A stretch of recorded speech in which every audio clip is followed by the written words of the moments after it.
it seems, but I feel gravity is holding me down. It's there for all to see, through dirt and through debris. Everyone is leaving this forsaken town. I lost the scenery, my mind's machinery. Seems like Hollywood is starting to catch fire. Under a starlit sky, I see you and I. In some way it gets me every time. We know just where you come from, we keep on falling. We're as lonely as you are. We know just what it feels like, we're counting dollars. We're as lonely as you are.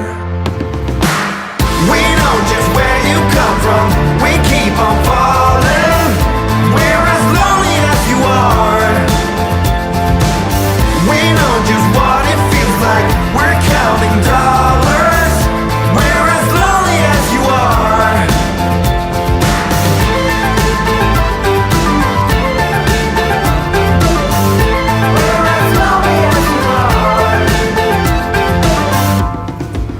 I drove 1,000,000 miles to make it all worthwhile. Where can you take me? Where do you want me to be? Inside this carousel, it's either hell or hell, and there's no going back, there's nothing new to see. I lost the scenery, my mind's machinery.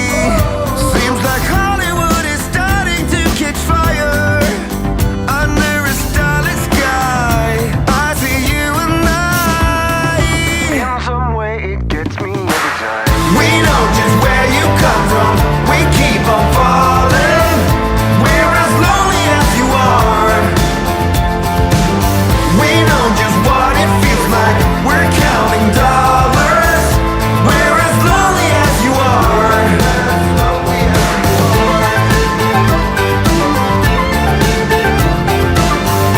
We're as lonely as you are.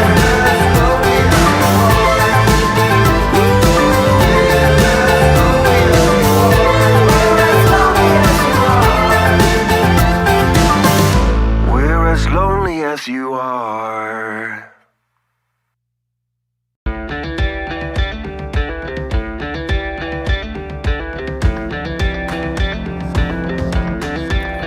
I don't know what it means, nothing's what it seems, but I feel gravity is holding me down. It's there for all to see, through dirt and through debris. Everyone is leaving this forsaken town. I lost the scenery, my mind's machinery. Seems like Hollywood is starting to catch fire. Under a starlit sky, I see you and I. In some way it gets me every time. We know just where you come from, we keep on falling. We're as lonely as you are. We know just what it feels like, we're counting dollars. We're as lonely as you are. We know just where you come from, we keep on falling. We're as lonely as you are. We know just what it feels like, we're counting dollars. We're as lonely as you are.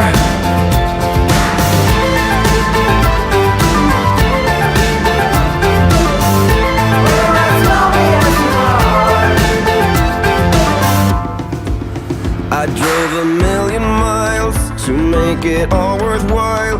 Where can you take me? Where do you want me to be? Inside this carousel, it's either hell or hell, and there's no going back, there's nothing new to see. I lost the scenery, my mind's machinery. Seems like Hollywood is starting to catch fire. Under a starlit sky, I see you and I.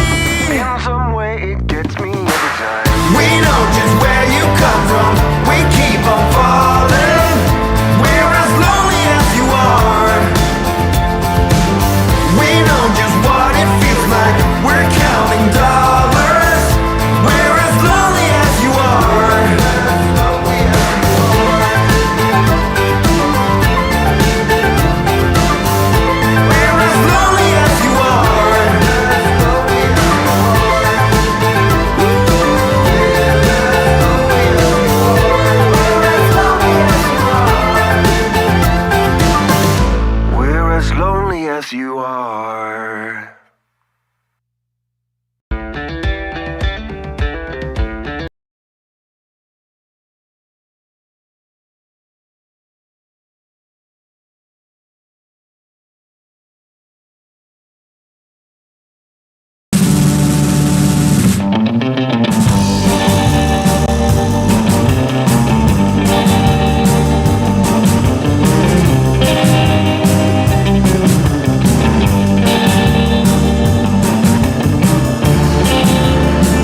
sorry, I'm a dipshit. I'm sorry, I'm a dipshit. There's nothing special about this girl. Barking like a bad dog, running like a racehorse. No one's ever listened, this is what you get for. I'm sorry, going in deep. There's nothing in about me now. You forget who we were, now you wanna change me. I could do this all night, you would never break me.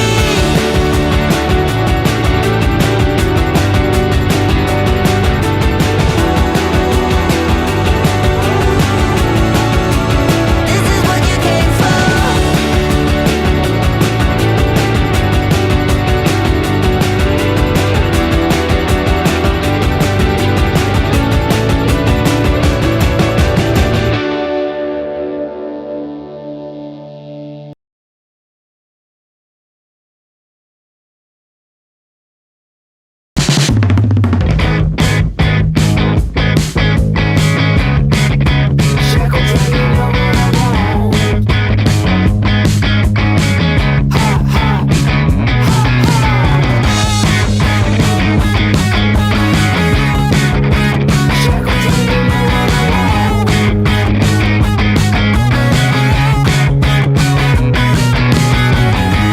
When I tell you no, you throw a tantrum. You're never satisfied with what you have. Every day's an off day if you don't get your way. Scream more, more, more until your throat gets sore. Jump on the direct express. Let's make it right. Don't be a spook, but baby, get out tonight.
what happened. Brianna's such a guiding goddess, could get anyone she likes. But when she's looking at me like that, I know she's only mine. My friends think she's so dumb and stupid, but I won't tell anyone. Her hands are in my hair, whispering in my ear. I won't tell anyone, not a soul. But when we are alone, she's touching me. Well, I'm a sucker for it, give it to me. The way she's looking at me, she's so damn perfect. It's so damn worth it, the secret we keep. Yeah, I'm a sucker for it.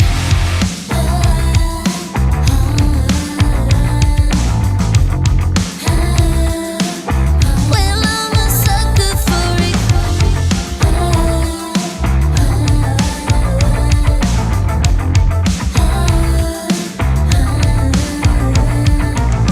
My friends think she's so dumb and stupid, but I won't tell anyone. Her hands are in my hair, whisper in my ear. I won't tell anyone, not a soul. But when we are alone, she's touching me. Well, I'm a sucker for it, give it to me. The way she's looking at me, she's so damn perfect. It's so damn worth it, the secret we keep. Yeah, I'm a sucker for it.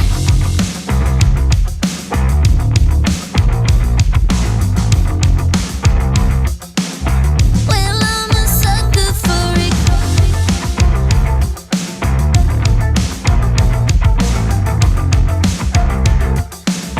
Well, I'm a sucker for it.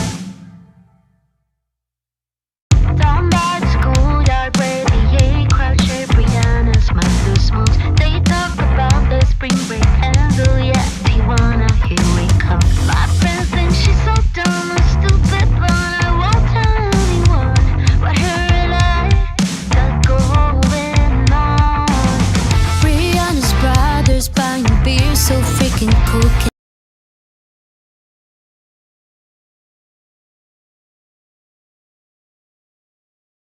An Unreasonable Man. Stream starting soon.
take it too far. Now I dwell in the sand like a fish on land.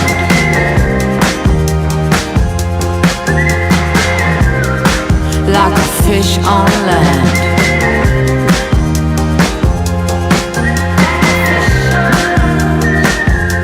I started to get lost at the station where you left. Everything was falling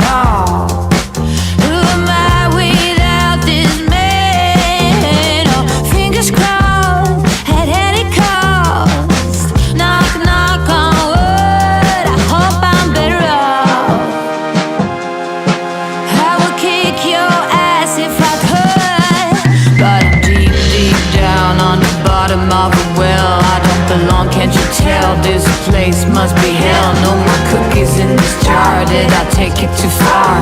Now I dwell in the sand like a fish on land.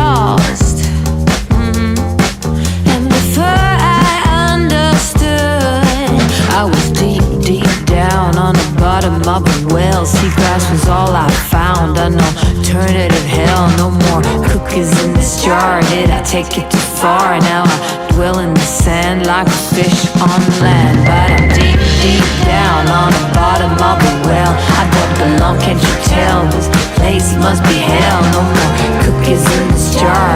Did I take it too far? Now I dwell in the sand like a fish on land.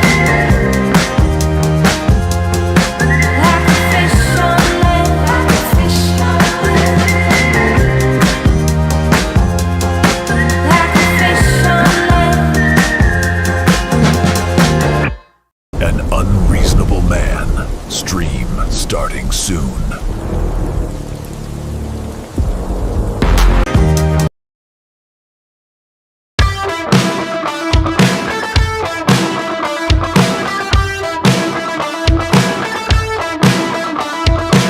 I don't wanna feel this good just 'cause you called last night. I'm not that girl. I don't wanna dress up for you and be a toy. I'm not that girl. No, I'm not that girl. You got me just as long as I'm bored. Put your feelings aside. Give that wild side a try. Let's not hide. Target acquired. Eagle 1, first strike. You have permission to engage the target.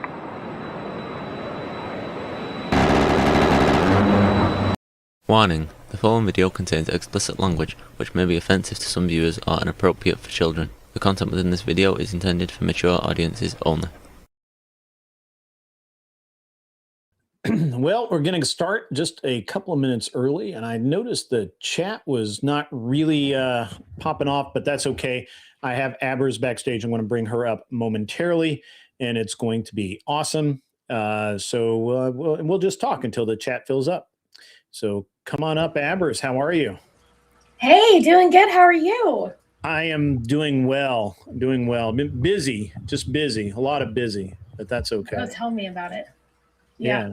Coming right off of Valentine's Day in the industry that I'm in, it's like a nightmare. It's our second busiest time of the year. So it's just like, Yeah. And then we all stopped. So Yeah. I went out of town. So my wife has been planning more things for us to get out of town and do, and just because we both travel independently a lot, but it's Right. actually pretty rare lately that we go to the same places at the same time. Like she's in Salt Lake City tonight. And in a few weeks I'll be in Arizona. So she had this plan of her Valentine's Day that we would go. We went to Gatlinburg. We had a great time. Did the aquarium. Did all the things, and it was really actually very relaxing to do. And I can't even, I actually thought it was going to be busier for Valentine's Day, but it really wasn't. Like, it was really calm. Like, it well, wasn't. what I noticed disappointing. too, we don't do Valentine's Day all big or anything. We Sure. normally stay in. We're a stay in type of a couple. But I went to the grocery store just to grab some steaks and sold out. I mean, all the steaks Wow. are sold out. So I think a lot of people did that this year, stayed in maybe. Yeah, yeah, 'Cause- could have been. I think that that people's like discretionary income has been so high for so long yeah. that the fact that it's kind of not the same level that it's been for the past 3 or 4 years are like they're a little gun shy, which as they should be, honestly. I think most people spend way too much of their discretionary income. So Oh, I see it every single day. bet I work you in do. the luxury industry. So I work in a luxury retail industry. So it would really do well, it's luxury, but for middle class. So, but it's jewelry. So it's really a luxury. So it's Yeah. one of those things that ebbs and flows. You know, you see it increase over the years. COVID was fabulous to the jewelry industry. Well, I'm sure. You couldn't travel, you couldn't go anywhere. So why not buy Right. each other nice things, you know? Yeah, people were getting paid to stay home, so that was awesome. That too. Yeah. So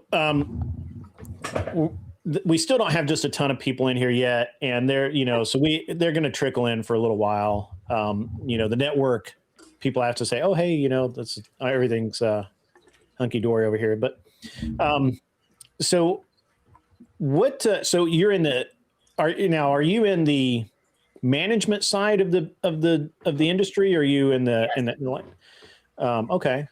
Yeah, So I'm in the management side of the industry. So I'm more dealing with people and teaching people how to lead and how to lead themselves and others. Sure. Less so now, but I've been in the industry for 17 years. Okay. So, and I worked my way up from the bottom. I started part-time, like scrambling for hours, and worked my way up from the bottom and just did that rather than chasing down some, college degree that would have cost me tens of thousands of dollars. I just got a little basic degree and worked the whole time. Right. Yeah. So, I mean, I actually, I think that a lot of people get hung up, and we could talk about that certainly more a little bit later, but I think people get really tied up and probably to their detriment with this idea that they really have to have this degree or that degree, and they need to spend X amount on school. And it's interesting what people feel like they have to spend these days. Well, you just can't buy a house under $500,000. Well, that's insane. I literally buy houses all the time for in the $250,000 to $300,000. So I'm sitting here going, why? Are you not seeing these? Or are these? No. They're not Instagram worthy, Grid. They're not. I guess not. But it's really an interesting dynamic, right? Like you just have to spend this much. And typically most people, like from where I'm from, a really small town. Typically you can hear it in my accent, like, woo, she's definitely from the boonies. But I'm from a real small town, and normally what you see is if someone were to be, blessed enough to have a $500,000 home, it's well into their career paths. It's well into the later parts of their life. It's not 20-year-olds buying their first home and saying, well, we must have a swimming pool in the backyard. That's my argument all the time is and people all will tell me, well, young people today just can't buy the home their parents did. I'm like, their parents didn't buy a home until they were 40. Right. And if they did, their very first home was the white picket fence home. It wasn't the swimming pool and 2 stories and a mother-in-law home. Sure. It was a smaller. And I want to get into that a little bit later. I really want to get into that a little bit later because I think there's a lot of like mythology, and I believe I'm terming it correctly when I call it mythology around this idea that you just can't buy a home, you can't do this, you can't do that, and all of that. And so it's going to be interesting. It's going to be an interesting show. So just really quickly, because I don't think we've talked before.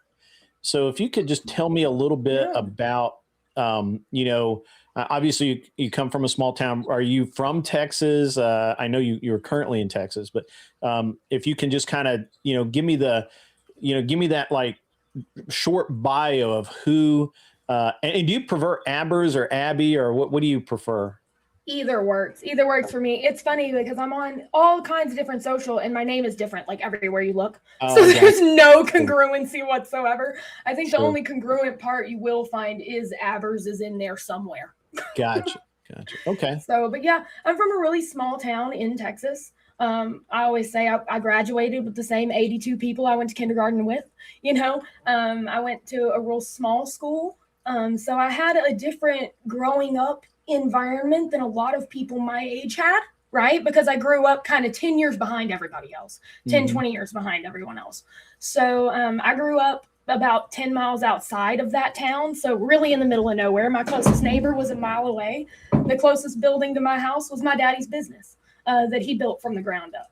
So I started working for him in sales, and I mean, even just popping little weepholes. Hey kid, I'll give you $10 if you just help me with these. So doing that, but I was really instilled with a working spirit from a really young age, because my daddy ran a business and he built it from the ground up, and he needed help anywhere he could get it. So he was like, hey, you're the oldest, come help me. So I spent a lot of time building that shop with him, learning how to do a lot of things, but also learning the value of a dollar really quickly. And that, learning, hey, if I wanted money to go do something, I was going to have to work for it. So that was kind of instilled in me there. I went to high school and graduated and ran off to college for a musical theater degree. Yippee. Before I realized that a musical theater degree was more of a dream and not necessarily a game plan for how I was going to provide for myself for the time being. So went ahead and got it. By the time I realized it was too late, I would have had to change and go back and take a whole bunch more courses and get way into debt. And by then I had pretty much financed most of college. So I didn't want to do that. So I latched onto that and stayed where I was in the fine jewelry industry. I got a part-time job just so that I could get through college and have some extra spending money so I could go out on the weekends, and worked my way through. And now I'm been director level for about a $9 billion corporation. So it's been a cool, fun journey. Sounds like it, yeah. Yeah, that's career-wise, like fun journey. I'm clearly a Catholic. I live a pretty traditional Catholic life. I've got really traditional values. And it's done me a lot of good. I've lived a life where I didn't kind of sink into those values, and nothing really good came of it. So luckily I was able to come out the other end by God's grace, learn the error of my ways and fix it. Okay. So a couple of things I kind of want to, dive into a little bit. So you said that you were, you grew up and you helped your dad and all of that. And that's awesome. And so I have a friend of mine from a really small town in Texas. It's called Dalhart, Texas. And it's like, nobody's ever heard of it. And there's no reason to go. Like, there's no, like, sounds like the town I grew up in. Yeah. And he is one of the hardest working, coolest dudes I know. Very even very quiet young man. I mean, he's not a young man anymore. He's grown up, but he worked for me on the race team for quite a bit. And he was not one, as my generation says, he was not one to complain. Right. And, so, and it seems like there's a distinct difference in some of these people that come from smaller towns and smaller, where people do know basically everybody in their town. And if they run out of gas, their neighbor drives by eventually and helps them out, and things like that. And my town was very much like that when I was very young. When I was very young, my town's big now. Like, my town got really big, but it used to be a small town, and basically everybody knew everybody. And there was no, like, I don't know, you just couldn't do anything without, like, the entire town knowing, right? Oh yeah, we used to That say was that it. your parents, like if you did anything in my hometown, your parents knew about it before you even did it, right? Because everyone was looking everywhere, and oh, that's the XYZ kid, that's that kid, and you could pick up the Yeah. phone. And I also grew up really in the middle of nowhere. At one point in time when I was real little, you could pick up the phone and you could hear the conversation that the neighbor was having down the road. It was still a party line. I mean, Right. I grew up real in the Wow. middle of nowhere. That's okay. We were go outside and play kids. It was Yeah. like, go outside, play, follow the dog to He almost the spelled that right. creek, almost. He almost spelled that right. You That's almost got funny. it. That's funny. He almost got it right. Anyway, so but it does seem like that, people from those smaller towns seem to be more based, as we would say these days. So all right, so and there's one of the things I maintain all the time is that I spent more money than I wanted to getting a college degree, and I've never used it. I never did anything with it. It was literally the worst investment I've ever made. Other than that, having that degree has to some degree opened doors, right? Or at least kept the doors from closing quite as quickly. But at the end of the day, it didn't really do anything. And it didn't. And I've heard some people from my generation and maybe the generation right after mine, they would say that, well, you get the degree to show an employer you can do something. Or one of my friends used to say that, well, he got a degree and then he got an education because the skills he learned getting the degree taught him how to go and research these things and all that. And I think I've always thought that was kind of garbage. I think that maybe that's like a 1 in 10 or 1 in 4 maybe gets that. But for the rest of us, I don't think that happens. I think that it's more likely that you're good at learning things, and you've been taught how to learn by your parents or by your kindergarten teacher or whoever. And so I think that I've always thought that that college for most people is vastly overrated and not needed. And I think that as a society, as a world, right, we convince ourselves of so much, right? And it's this idea of, well, you have to, when my day was, you have to have these tennis shoes or you suck. Oh yeah. Or you have to go to this school or you suck. Oh yeah. Or you have to, and we were talking earlier, your house your house has to be $500,000. Like, just don't even look at anything under $500,000, or whatever. And the idea of starter homes, the idea of well, we don't value fixing things anymore either. Like, that's not that's a true. value that they instill in kids, is fixing things. So it's like, to look at a house that needs a bunch of work, they hear dollar signs because they can't do it themselves. They can't do the tile themselves. Yeah. They can't pull up the carpet themselves. They can't, That's true. Run new wiring if it needs it. They can't reroute the copper pipes under the slab into the roof to make it work out right? So they look at it and they see cha-ching, cha-ching, cha-ching, instead of seeing like, look, I have access to more knowledge than anyone has ever had access to in the history of mankind. I could YouTube this and learn how to do this in 2 days. But they don't want to do it. It's all about convenience. They pay for convenience. The young people now pay for convenience more than anything else. I see it all the time. Like I said, I work in jewelry, and it breaks my heart. I see like 18-year-olds come in and open credit cards and buy $20,000 rings, and they work at the QT. And I'm glad you have a job and you're working hard, but maybe let's buy the $20,000 ring for the 15-year anniversry, the 20-year anniversary, right? Like, maybe let's start somewhere. We don't have to start at Taylor Swift. No, that's exactly right. No, that's exactly right. Like, and I see it now. My kids are a little different because I'm weird and I just instill that upon them. But we see it all the time. Where parents are as bad as kids ever have been, and Oh yeah.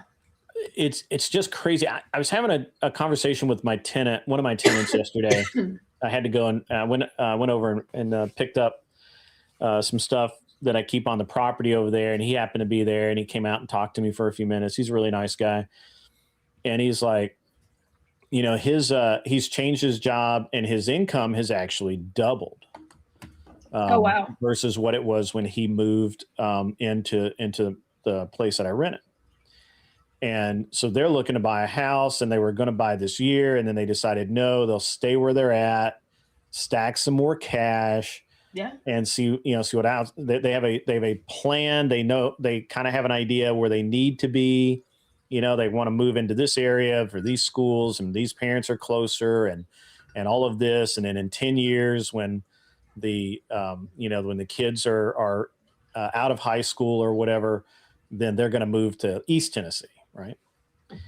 And that's so they're like, well, they're looking at buying a house, and we had a conversation about how houses in our area just are really expensive. It's actually really hard in my area to find a place for under $500,000, right? And I told him, I'm like, you're better off buying right now. Shockingly, you're better off buying bare dirt and building than you are buying a house. It's kind of like that in the area I live in too. It's exactly like that. Like we kind of moved further out from like the city, just to kind of get away from some of the concrete, and it is exploding everywhere around us. I mean, houses are popping up left and right because it's almost easier and less expensive to buy brand new than to buy a house that's already built closer to the city because they're just so astronomically expensive. Well, I think that's always the case when we look at the further you move out from the city, the cheaper your living's going to be. That's right. And that's a really important consideration. And so I told him, I'm like, you could buy a house that needs $200,000 worth of work, and I joke with him, but I have a piece of property right now that has an old house on it, and I'm seriously going to call the volunteer fire department and see if they will burn it down and practice putting out fires and whatever, just because it'll be cheaper than me hiring a wrecking crew to go demo it. And a lot of times they will. I know where I grew up, the town I grew up in used to be a really big town. In the railroad days, the railroad ran right through it. And so it was a big hub. But then whenever the railroads were stopped being used so much for travel and started being used a little bit more just for cargo, it started to kind of die out. So there's these houses all over the place, up and down where the old railroad was, that they would use as like burn houses, to practice putting out homes and stuff so that we could build new stuff on it. So a lot of times they'll do that. I don't know. At least where I grew up, they would all the time. It was like a whole thing. Because we had a volunteer fire department. So I was in for that. I'm like, sign me up. Yeah. And so I told him, I'm like, you can just tear the house down, tear the house down and build a new house on top of it, and you'll come out money ahead. And so it's interesting right now that how people are looking at the world and finances. And I even told him, I'm like, look, man, a young man, I mean, he's in his 30s, I think. Man, a young man like you go out and get you one of those 50-year mortgages, and in 3 years refinance it into a 30 or a 15. You'll cut hundreds of thousands of dollars off of what you would have paid over that 50 years or whatever. But the important thing is that, you can manage it and you can control what you're spending every month. And more importantly is you can use that as a financial tool so that you're not spending all of your paycheck. So if you go out right now, and this is the beauty. I mean, I was a little uncertain about these 50-year mortgages. I was actually one of the ones that made fun of it. I was freaking out. I'm like, what? That's a horrible financial decision. Why would you do that? Well, I'm actually disagreeing with that now. I'm going back on it myself because when I bought my first house, and when I was 35, right? So like I don't understand why people think, I don't understand why 23-year-olds think that they should be able to buy a house. Normal. I think that's entirely normal. It is normal. I think it's really one of those people that goes to the oil field right out of high school or something like that, and then just has an exorbitant amount of money.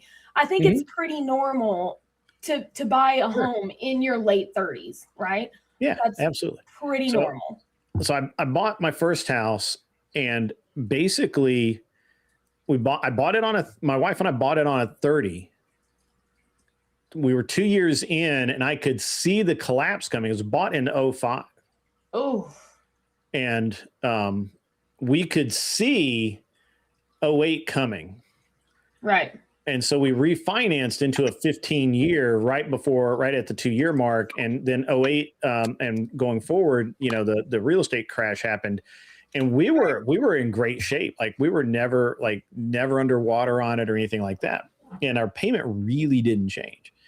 So I think that, I think the way that people look at buying houses and their lives needs to change. I think it's really interesting when we talk about financial advice and what worked, what worked for my parents and their my grandparents, and what worked for their parents. It never works for the next generation, right? And it was never as easy to buy things either. You know what I mean? Like there is absolutely no resistance to just buy the most wild things and to make the most irrational financial decisions. Sure. Yeah, we've got like all over the place. You open up Instacart and you can put your groceries on a buy now, pay later system. Like that should be illegal. Like you shouldn't do buy now, pay later on groceries that you're going to need, that number one are going to be gone in 2 weeks, that you're going to need again in 2 weeks, and you're going to need to sign up for another buy now, pay later, because now you're $75 broker than you were last month. That's insane. Wild to me that we would allow that. It's really insane. But so we're going to get into some fun stuff here in a few minutes. But I think the way that people look at houses now are different, right? Like most people are not, when they buy a house, they're not buying their forever home, right? No. When my parents bought their house, that was it, and they paid it off, and they were in, so like if I look back over my family's housing history, my grandparents still own. Well, no, they're both passed, but the property that they bought right after they got married back in they got married in 49. In 1950, they bought, or maybe 49, they bought a little tiny little house with an outhouse, no running water, out in the middle of what was the middle of nowhere. Now it's not, but, and they bought it. And it's been paid for. It's still in the family. We still have it. We've had it 70 years. Yep. Right. My parents still live in the house that I have. Well, they lived in one house when I was like 1 and 2, right? But I have no memories in that home. The home that we built our memories in, right? My parents still live in that home. They still live in that home. And it's just a different age. Home. It's a small home, and it's a very old home. Like heaven forbid a tornado comes through that area, because that house is done. It's an older house. It still has a well in the front yard, like with like a dome on top of it, So but that was our home, and that's, what we had, and the business was down the street. So it was, we were proud of it. You know what I mean? And it wasn't like Yeah, a absolutely. $500,000 home. Well, and that's your stepping Yeah. stone to your $1 million home. You know, like it's wild. right. Well, I don't think my grandparents then bought a house. So they bought the one place in 50. They bought a new place in, I want to say in the mid 60s. Now we owned that up until last year, I think.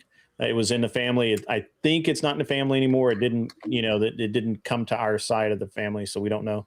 But they owned it for a long time.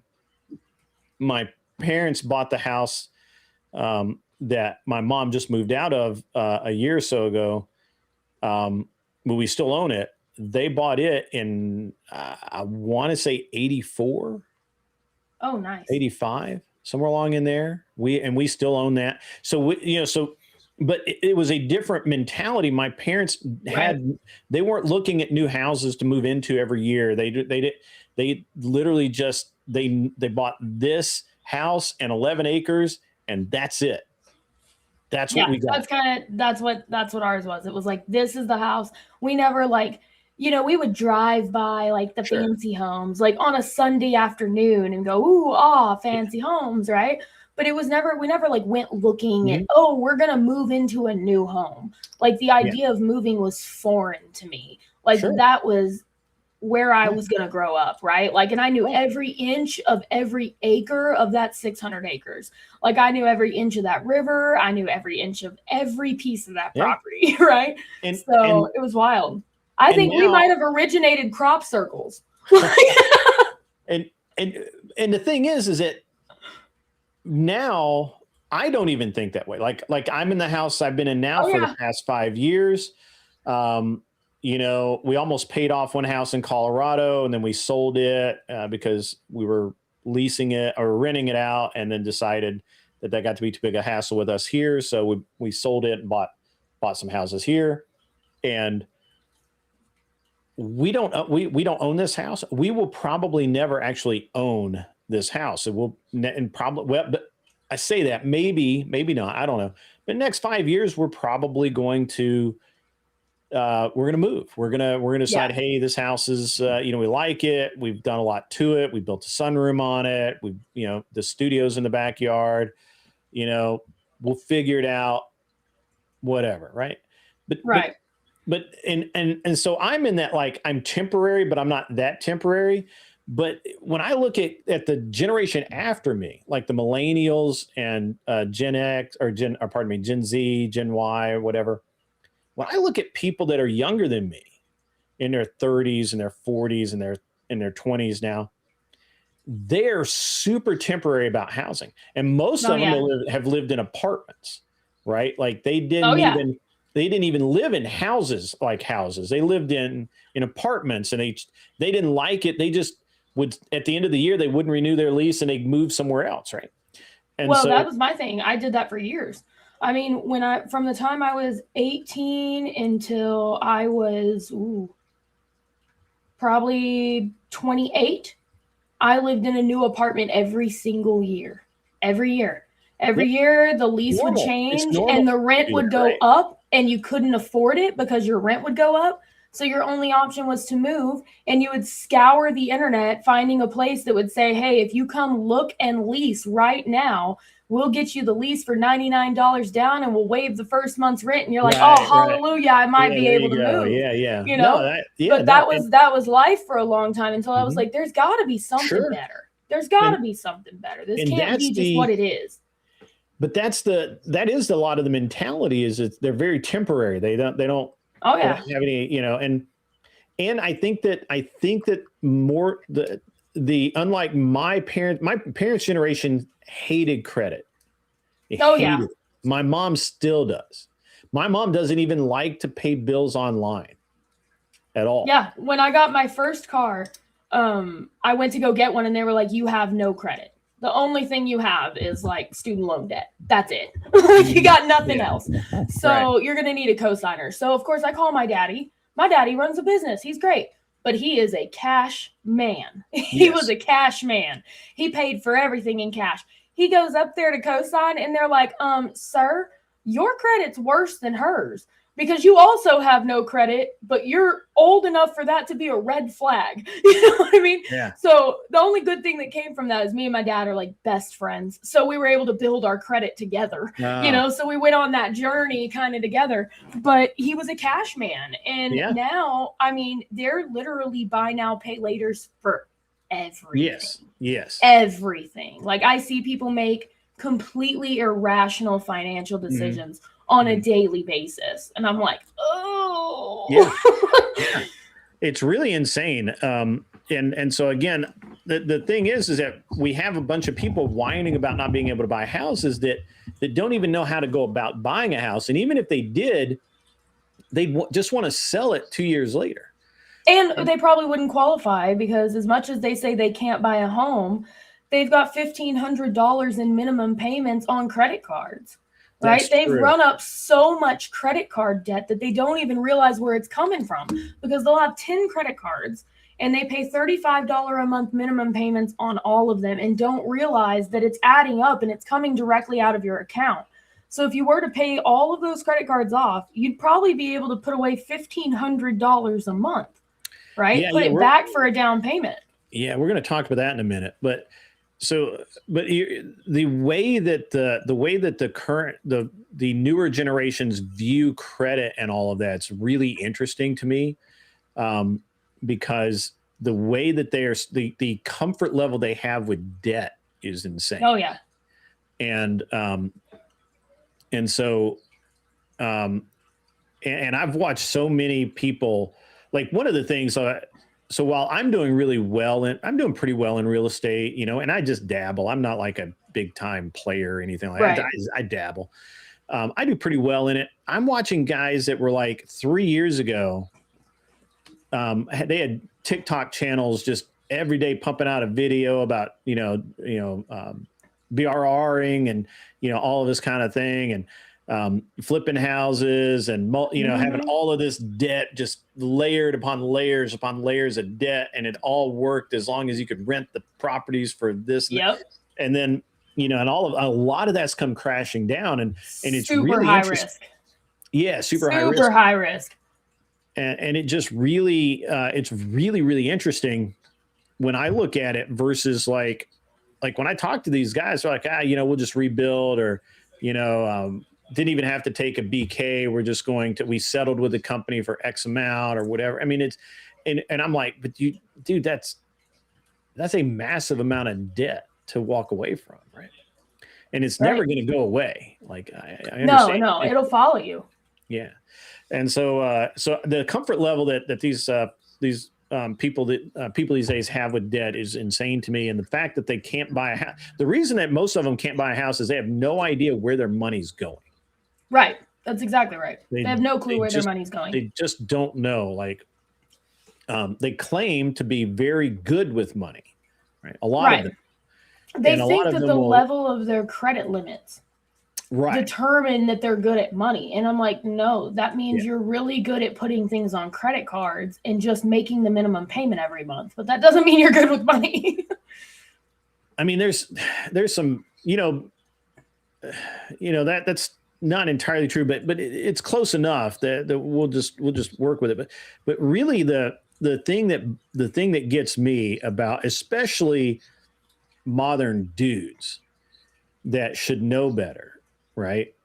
That should have a work ethic, that should have some restraint and be able to say, yeah, you know what? I really ought not do this because it's a lot of money. And, down the road, it could really cause me some problems. I don't have enough cushion here. But when I look at somebody, and I've looked at a bunch of rental applications, and when I look at it, it's like they're paying. So you'll have guys that make, $5,000, $6,000 a month, which sounds like reasonable. And then you look at it, and they're paying at least one car payment, and it'll always be over $1,000 a month. Oh, of course. Yep. That's a major problem. Everyone I know that's my age or younger has car payments for $1,100, $1,200, and they're so proud of them. And I'm like, you spend 30 minutes a day. You live in the city. You live 5 miles from where you work. You might spend 30 minutes to an hour a day in that car. So you're spending $1,100 a month for something to sit in your driveway. Like, I just don't understand it. I never will. Well, I mean, I'm a car guy, so I kind of get it. But here's the thing: I always pay cash for my cars. And what that's the thing. Is they go That'd be out fine. and they'll go out and they go out and they buy a $70,000 truck, right? Yeah. And then they have to put it on like a 80 or 70 or 80 month payment plan to get the payments down. And then they keep it for 6 months and they go trade it in, and it's depreciated completely upside down. They've paid nothing or completely upside down. So now they have to get a cheaper car, but they're paying more for the cheaper car. It's insane. It's crazy. It's like they don't understand how money works. So then again, I look at these rental applications. They all have a shitty car, but they're paying $1,100 a month or more in car payment. And then they're paying high insurance, and they usually their high insurance is because they've had a repossession, they've had they've had a crash, they've had an accident or whatever. Keith says 96 months on a Harley. I signed up for all the time. That's my husband. Insane. That is my husband, and that's what I was going to tell you. Is so he's a finance manager with Harley Davidson. Is he? And really? He will sign people up for 96 months on a motorcycle, that's a luxury vehicle, right? These are people that probably already have $1,000 car payment on top of a 96-month Harley Davidson. It's crazy. That's crazy. 96 months. And see, I'm such an not anti-credit, right? I'm all about using it the right way, right? Making decisions that's right for you financially. Now, for somebody, it might be right for them to just go buy, something on a $3,000 car payment because they could pay cash for it whenever they want it or something like that. But I don't think I'd ever understand 96 months. Well, we'll come back to. I'm going to come back. I kind of want to finish this line. So I look at all of these, and they make $5,000 a month, and before they buy groceries, before they feed themselves, before they put gas in the car, before they go out to a movie, before they spend a dime on incidentals or necessities, just in payments, they make like $5,000 a month. They'll pay $4,000 a month, guaranteed 100%, 100%. In payment. In payment. Yeah, look, and if you have the income to do that, if I told you, right, if you made $14,000 a month or something, you would go insane if I told you what my monthly spend is. I will tell you right now that I have 4 credit cards in my wallet, and I can the limits. If I max those cards out, it would be well over $100,000. Right. But I never do. Right, exactly. Which is why you have 4 credit cards that are up to that amount, right? Because if you were in the habit of maxing them out, that would be a problem. My wife has. I think we totaled it up the other day that because she has different cards than I do for different things, and I think she could basically use her credit cards to buy a Lamborghini. She can do about $200,000 on the cards. And that's insane. See, but that's gold. That's insane. That's like where you want to be. You want to be at the point where you have that ability and you choose not to, right? Right. Like that's the idea. That's the goal. Just don't do that. Right. Like you just don't do that. No upside. There's no positive from that. But see, like that's the thing. I'm at the point now, and I wasn't always there, right? I wasn't taught financial literacy. Like I said, my dad was a cash guy. Right. So everything I knew about credit was pay cash for it. Right. That's everything I knew. So it took me a long time. Oh, we can go 110 months. Stop. Wait, 110 months on what, Robbie? Stop. What in the on world? A Harley. On a Harley. On a Harley? Yeah. That must be one of your friends or something. Those are my people. Yeah. Those are your people. All right. No way. It's wild. It's wild. Couldn't do it. Well, and that's I don't why- even look. I haven't had a car payment. I have not had a car payment since we paid off the last car payment in 2014.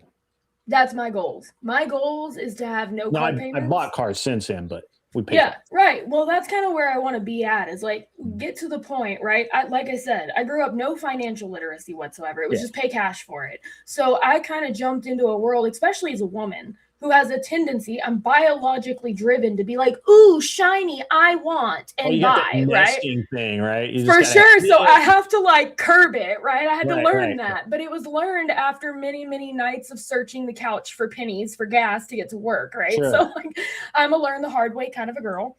Yeah. So, but now I'm at the point where I've gotten every credit card I own paid off. So I've got credit cards. I could run them up to $100,000 if I want to, and they have no balance, and they pay the monthly statement balance every single month, you know? That's But the goal would be get to like straight up no car payments, no nothing. Like we're about there on most of ours. We're almost done. Almost done. But that's been like me and my husband's goal for the past 5 it years. hurts We've just people's been paying off feelings. debt. It does hurt people's feelings, right? Because like I have a 5-year rule when it comes to cars. I don't buy anything newer than 5 years old. Yes, I'm a major used car fan. I don't buy anything newer than 5 years old. I pay cash. I like that rule. You know, It's like the Dave Ramsey rules. I'm all about those. well, Similar. Dave does a really good job. Dave does a really good When job. it comes to cars, he does. You know, I just don't know. Robbie says, in actuality, I told my wife I wanted to put the furniture for the new house on my NFM card. She asked why I wouldn't just pay cash for it. I had to explain because I make interest on my money. Yeah. So there's an interesting thing with credit cards that I play this game a lot. I play this game so much.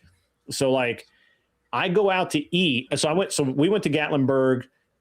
If I made a reservation using this service, then I get $100 credit through Amex.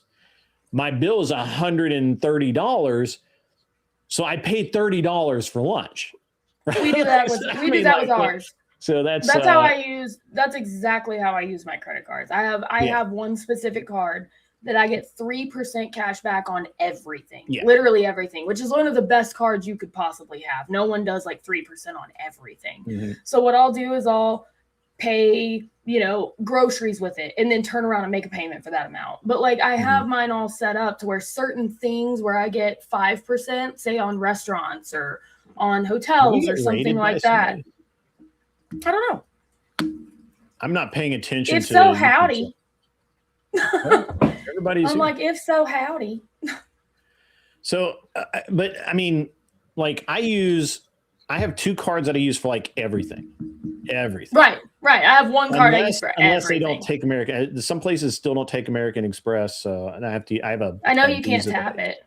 At most places, like you still can't tap Amex. You can tap everything but Amex because mine won't work to tap at certain places. And so credit's an interesting thing. But again, I see all these people, they have so much debt. And then they're like, well, I can't buy a house. I'm like, of course you can't buy a house. Right. You've put all of your house payment somewhere else. Right. Oh. You're paying a house payment already. You don't even realize you're paying the mortgage. You're just doing it in bad debt. Right. You're paying a mortgage on 37% interest. Yeah. And then so the only thing I can tell people at that point is you have to increase your income. Right. Mm-hmm. And, so and if you can't do that, then you have to reduce expense. Like one or the other has to work. And, for like my household, so like. We call it biting the bullet, right? You either have to bite the bullet and you got to live real dirt poor for a little while. Or I think you've got to increase your income and work twice as hard, or both. I think it's beyond that. So so I had a plan in my life that I was willing to live basically like I had, and I still there are a lot of ways that I act like I don't have any money. Like there's a lot of ways I don't. The powdered I do the same thing. Yeah. Nice. Yay! Thank you, Pro State. Thank you, Flow State, Thanks. my man. There's a lot of ways that I act like I don't. There's a lot of places where I act like I just don't make any money, but then I have a lot Right. of. I spend a lot of money. I won't lie, but I'm Well, in a we're at a place in my point in our life where I lives- can't, right? I'm in Right. place We're at where a place in our lives. We've built careers over the past years. My Well, I'm husband is retired. considerably older than me. Yeah. So he's built a career longer than I have, right? So, but we have things where we can afford to just pay for it. But see, that's the difference. We pay for it in cash. Like, we'll just pay for it in cash. We don't run up debt knowing we don't have a way to pay it back, right? So Yeah, for it's sure. if it makes you nervous that the card is going to pay the monthly statement balance at the end of the month, don't do it, right? So, I mean, I have a little bit different take on it. So I lived for a long time. I lived on a cash principle. Like if I couldn't pay cash for Yeah. it, right? Like, and I really hated to spend money. I just hated it. And so, and I lived like I just had no money at all. And I even operated my business that way. I ran super lean in my business. I ran, just Right. And that's a double-edged sword too, because Yeah. you can go too far in the other That's direction. true. Yeah, absolutely. Yeah. When I retired, and I retired early, I had already made quite a bit of money, right? Right. And when I retired, my wife was still working, and her career was taking off. So, it was like, this is it. It was. That's it was a really ideal situation. That's an ideal situation. Without intending to do it. That's Right. the way it worked. And so when we, so now we're, kind of a weird position where a lot of things I say do, people would be like, well, you don't do that. And I'll be like, yeah, but I did worse than what I'm telling you to do. Like, Right. Well, and that's the other thing I've never understood is people saying things like that, right? It's like, well, you didn't do that. Well, no, the problem is I did the opposite. And I'm trying to tell you to learn from my mistakes, right? Here's how I could have done it better. Or I think I did this good, but in reflecting, I think I could have done it better, right? I think so. In my experience, or what I did is, I just, I didn't buy anything anywhere near a new vehicle, right? Right. And I've never bought a new vehicle in my life. I've and- never once bought a new vehicle and don't plan Right. to. And we barely bought cars on note, or with the bank loan or anything. And I was really, I really did things in an odd way, just because it was more important to me to kind of stack cash. And when I needed to, because when I needed to spend money, I needed to spend like a lot of money. Right. That's normally what happens, right? Is when something happens and you need to spend some money, it's always money you don't have, right? Mhm. It's a large amount. Yeah. It's money you don't have. Yeah. So that's just smart. And I think that there's a lot of priority shifts, right? So in my mind, like right now, I'll give you a stupid example. Like right now, there's a couple of small things that I could buy and they're like $600 or $800 and make my life easier. But I agonize over whether I'm actually going to spend that. But I booked my I booked my trip to Arizona, and I didn't think twice about the flight that I took. I booked into a medium hotel. There was a much nicer hotel I could have booked into, but I didn't. But I don't think anything about that money spent, because that money is going to get spent one way or the other. And there's only so much I'm willing to live with there. But on this other thing, it's like, I don't really need it. Maybe it's nice to have, but, so I will, it's weird, the arguments I have with myself. And I think that most people ought to have arguments with themselves about, should I not, whatever. And I think, with the thing with home buying in particular, is that people don't understand that when you're trying to buy a home and you're working with a loan officer, they're trying really hard to get you approved. That's how they make their money. Their job is to sell you the most expensive home they can get you approved for, because that's how they make commission on it. Yes. That's their job, right? And it's Yeah. your job to stand your ground. So you're absolutely right, 100%. From someone that's been in sales their whole life, you're absolutely right. When you give them your messed up financials, they're going to tell you everything to do to get them right, and you should listen when they say absolutely. that. Right? And so Absolutely. I don't know. You know, I keep hearing people say that they can't buy this or can't buy that, but I don't see any actual sign of that.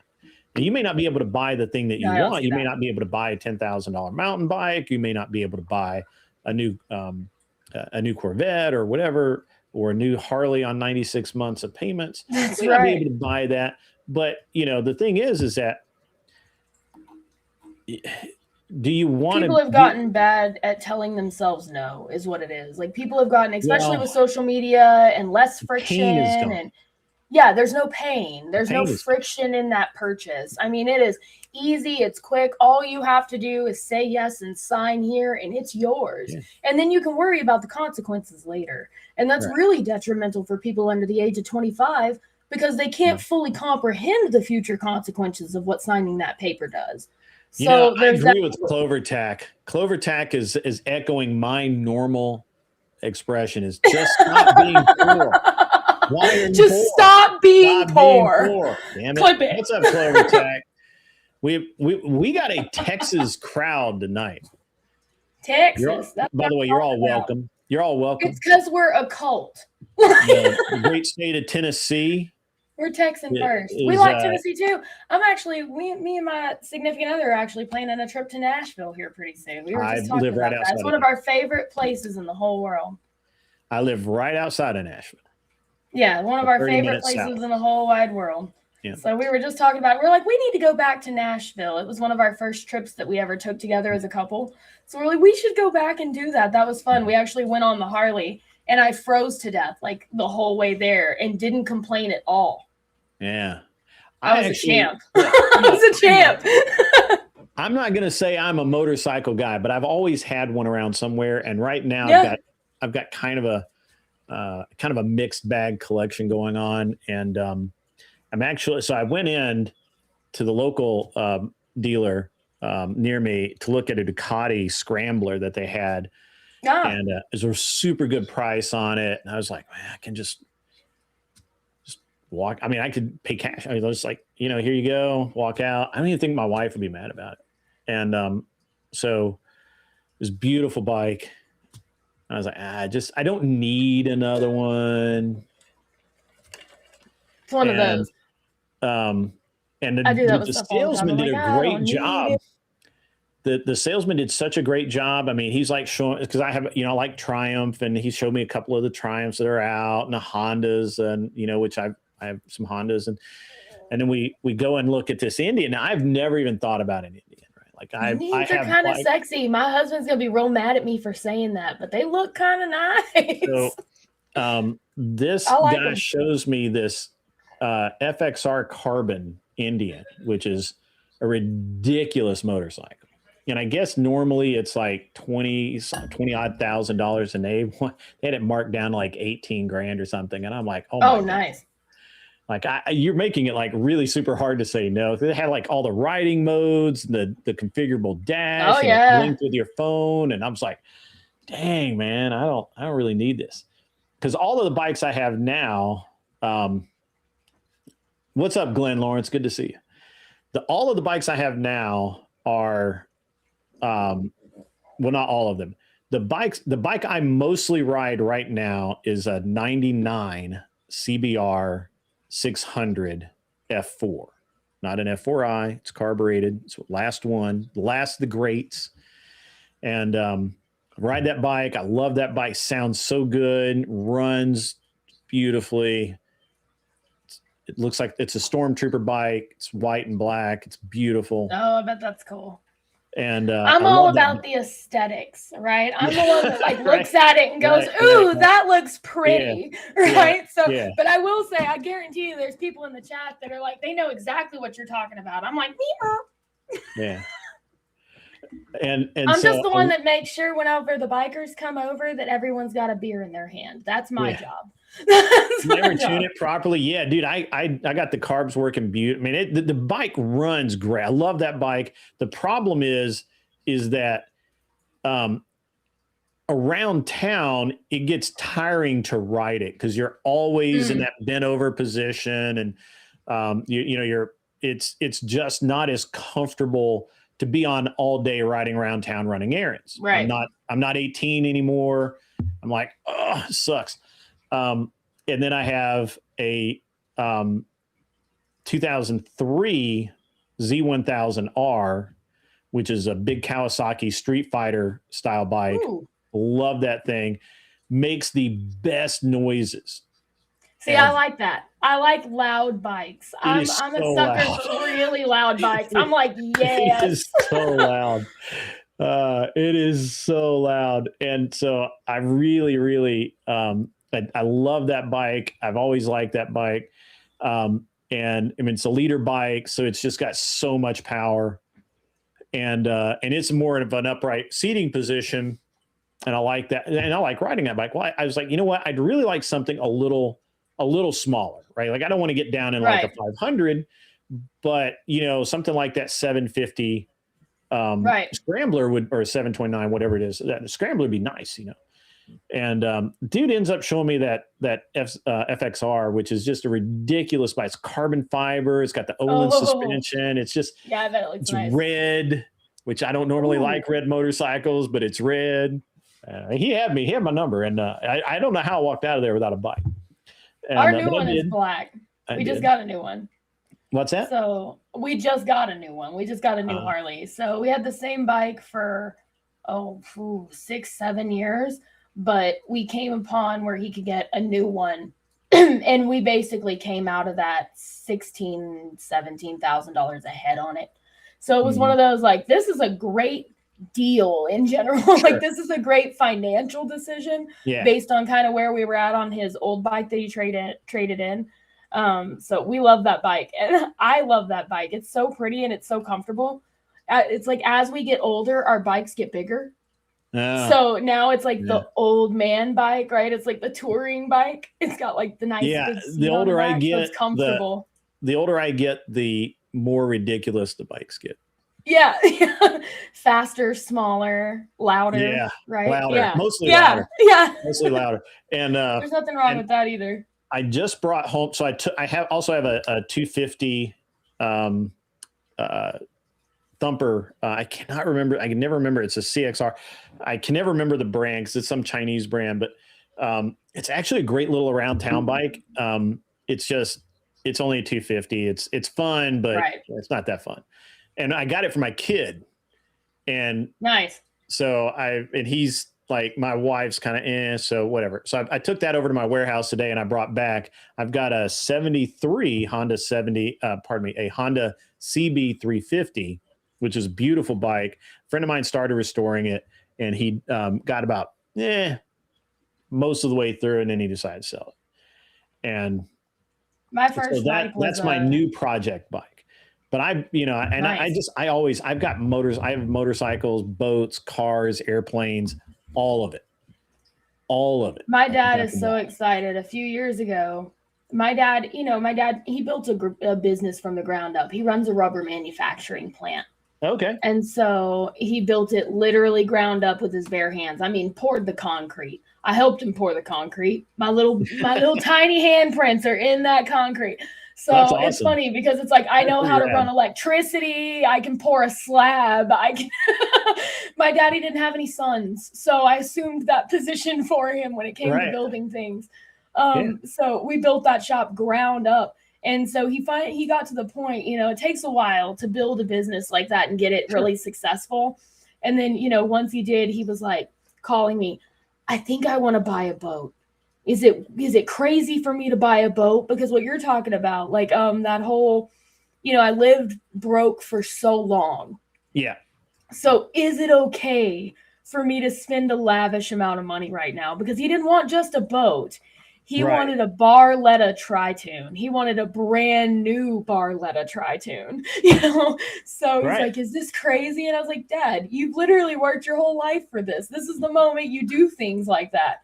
So he went out and bought himself a brand new Barletta Tri-Tune, some $100,000 plus boat.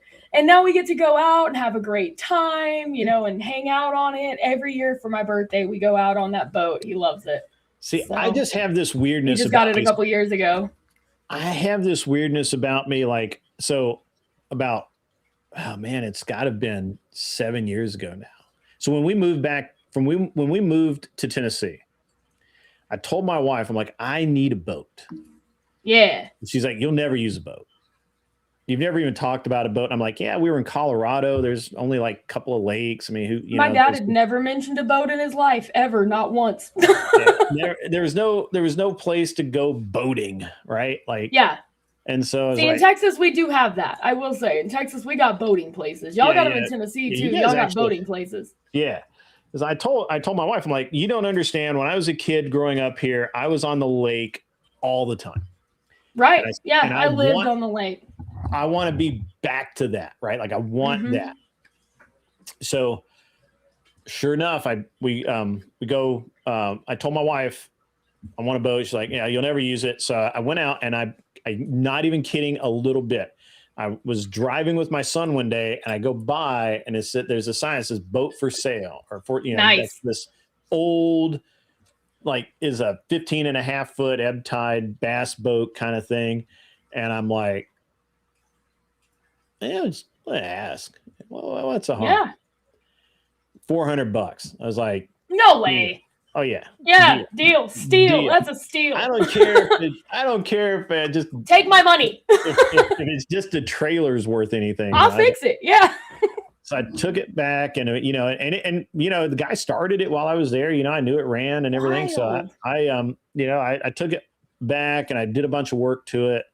Rewired all the electrical and just made it. And we went out on that boat quite a bit, and it never really gave me any problems. I ended up trading it to my nephew, and so then I was out on the boat so much, and my wife actually liked going out on the boat so much that I was like, I'm going to buy another boat.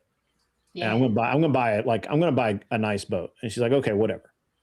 So I do all the research. I spend about a month doing this, and you know, I'm going from this little tiny boat to like a really nice boat.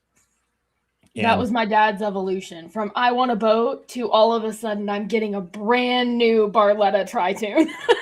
yeah, kind of the same thing. And so I had, so I do all my research, and I decided I want a Z21 Nitro at the time and it was $65,000, which now is nothing. Now they're over $100,000, but it was $65,000. And I'm like, oh man, I don't know. And, but you know, I went down to the bank. I got the cashier's check. I was going to go down Bass Pro, buy the boat, no financing, no nothing. Just here you go.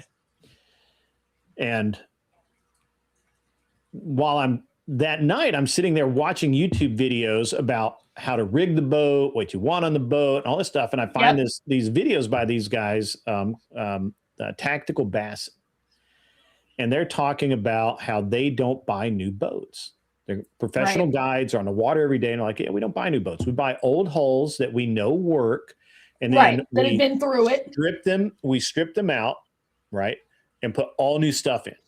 Oh, that'd be so fun. And sounds fun to me. Wait, that sounds like something I would do.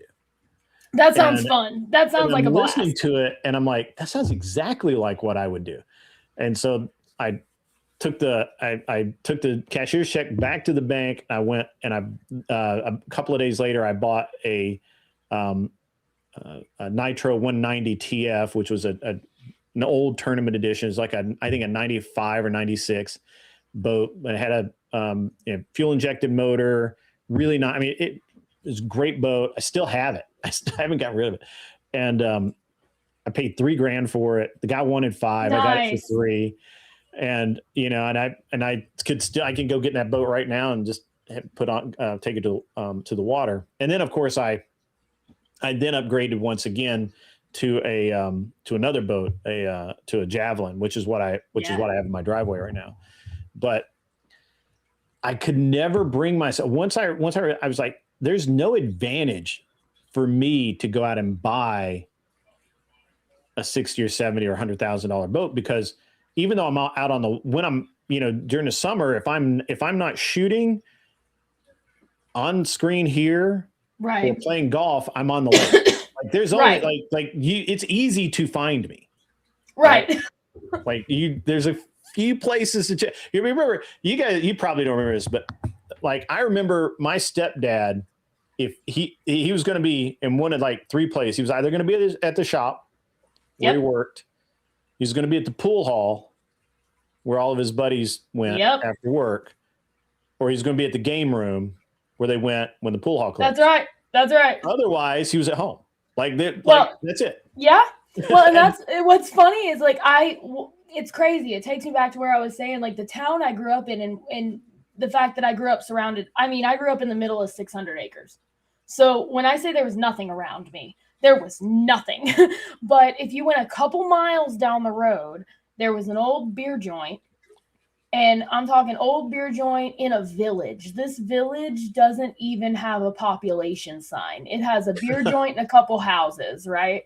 And so it was called Navis's, and it's not there anymore. But I grew up in that beer joint because it was like my daddy was the same way. I mean, he was at home, he was at his shop, or he was at Navis's.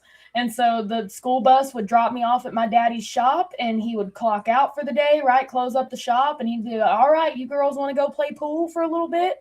So mind you, I'm a pool shark now. I'm very good at pool because I grew up playing pool against a bunch of grown men. So we'd get a beef jerky stick and a piece of cheese, and we'd get to roll the balls when we were younger. And as we grew up, we'd be able to use the sticks, and the guys would teach us little tricks, how to jump the ball and how to put a backspin on it and things like that. And my daddy would have 1 or 2 beers and then get a 6-pack to take home, and we would head home.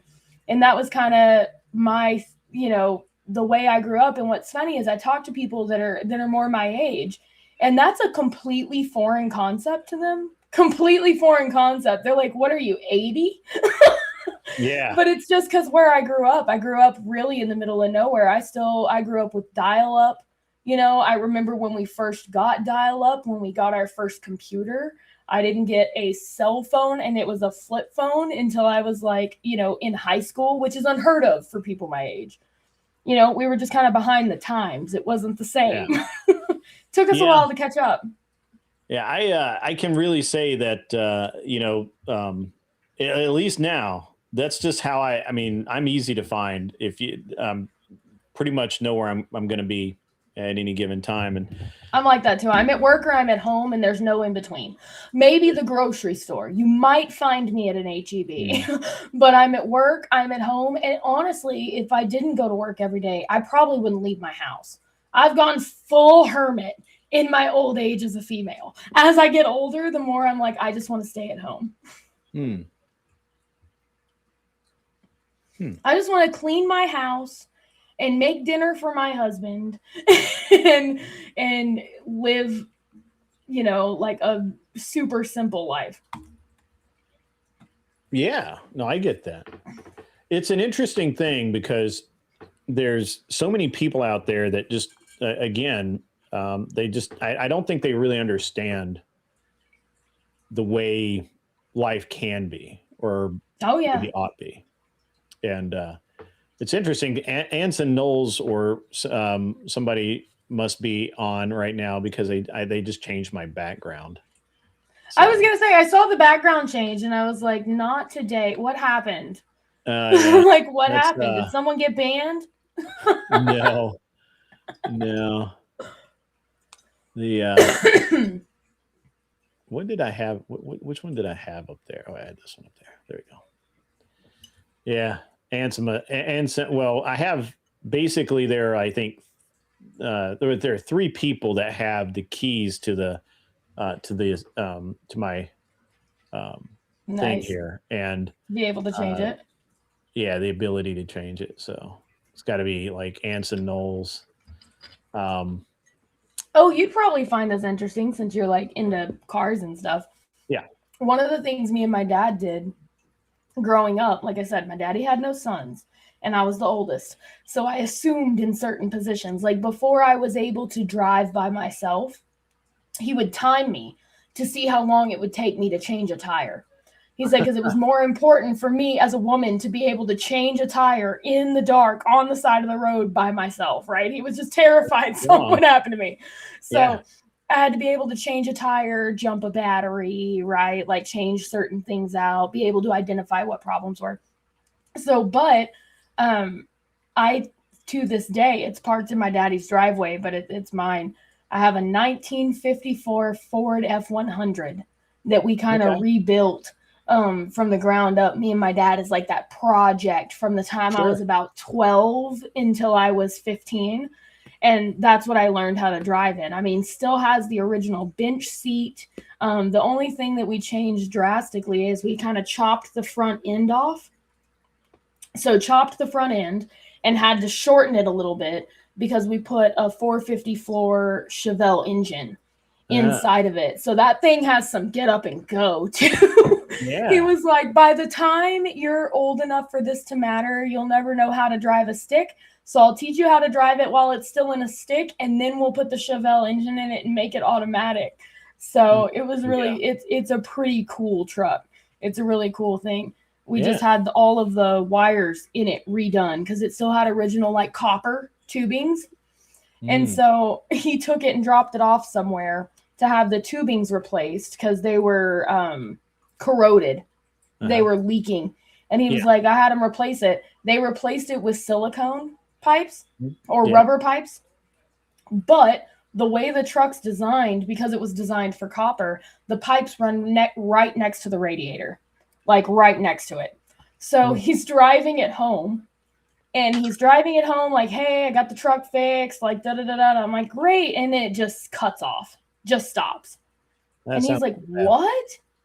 Yeah, what is happening? So he gets out, he's looking at stuff. Everything looks fine. Nothing's leaking anywhere. You know, he goes and starts it back up, starts up just fine. He drives it a little bit longer. It cuts off again. He's like, what is happening? So for months, we're trying to figure out what's happening. These rubber tubes that they ran instead of the copper ones, they ran right next to the radiator and the engine block, and they would get hot and collapse and cut off the fuel. And so it would just stop. And then they would get better. They'd cool down, they'd get better, and it'd just start back up again. It took us months to figure that out. Months. Well, apparently Lindsay thinks you're cool, but she's going to go eat. And Natalia came in. What's up, Nat? Great. How are you? Good to see you, Nat. Good to see you. Food sounds real good right about now. Hashtag Ash Wednesday. So, I don't know. I just, I'm just a weird dude, you know, like I'd rather build it myself, or I have a real hard time. It's so much more rewarding.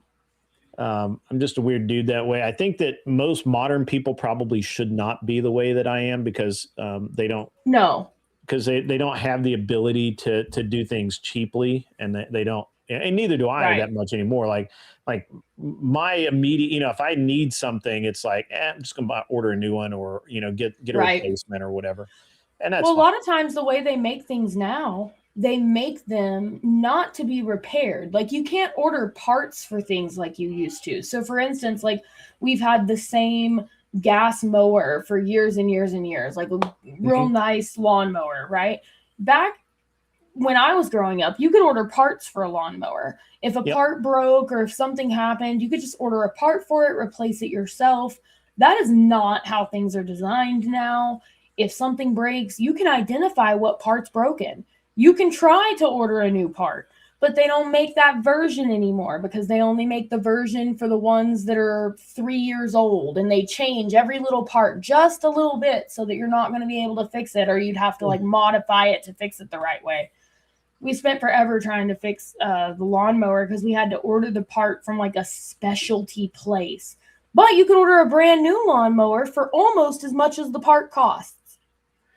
Yeah, I do think that there's a, you know, we are a consumer obsoletist society, right? Like, I mean, I think that's a real thing, where, you know, that we're obsessed with obsolescence. And Right. to that, New phone every year. yeah, new phone every year. Well, I don't do a new phone every year, but Me either. Like, me either. a lot of people do a new phone every year. A lot of people do, a lot of different weird stuff. But Unless it it is has what some it is. kind of feature that I really think I'm going to use, right? Like, Mhm. I would love to have, like, nostalgia reasons, a flip phone, right? Yeah. So I'm convinced that until they come out with a flip phone that's touchscreen and actually like works good, like doesn't have a crease in it, I will be with this phone until that happens. Because it's the only feature I think that I would desire that would do more for me than my camera or my phone does for me now, right? They're not much different no every idea. year when they come out. I'm going to use it until it no longer works. Like, I'm going to drive the wheels off of it, girl. I've had 3 cars that I drove regularly my entire life. And I drove them until the wheels fell off, literally. By the time I went to trade them in, right, they were worth like $1,000, $1,500 because they had a bajillion miles on them. Sure. Like, I get attached to things, but I think that's probably an OCD thing. So I'm gonna push that over here. The one good thing I have is I can make my obsessive compulsive disorder work for me. There you go. To make better decisions. There you go. So what? So you got out of college, or you got out of your basic college, and you went to work for the jewelry company, and you're just living, kind of living just a what sounds like a standard issue sort of life. How do you know Gibbs? Oh, okay. So let me go into it. Me and Gibbs. This would be a good story.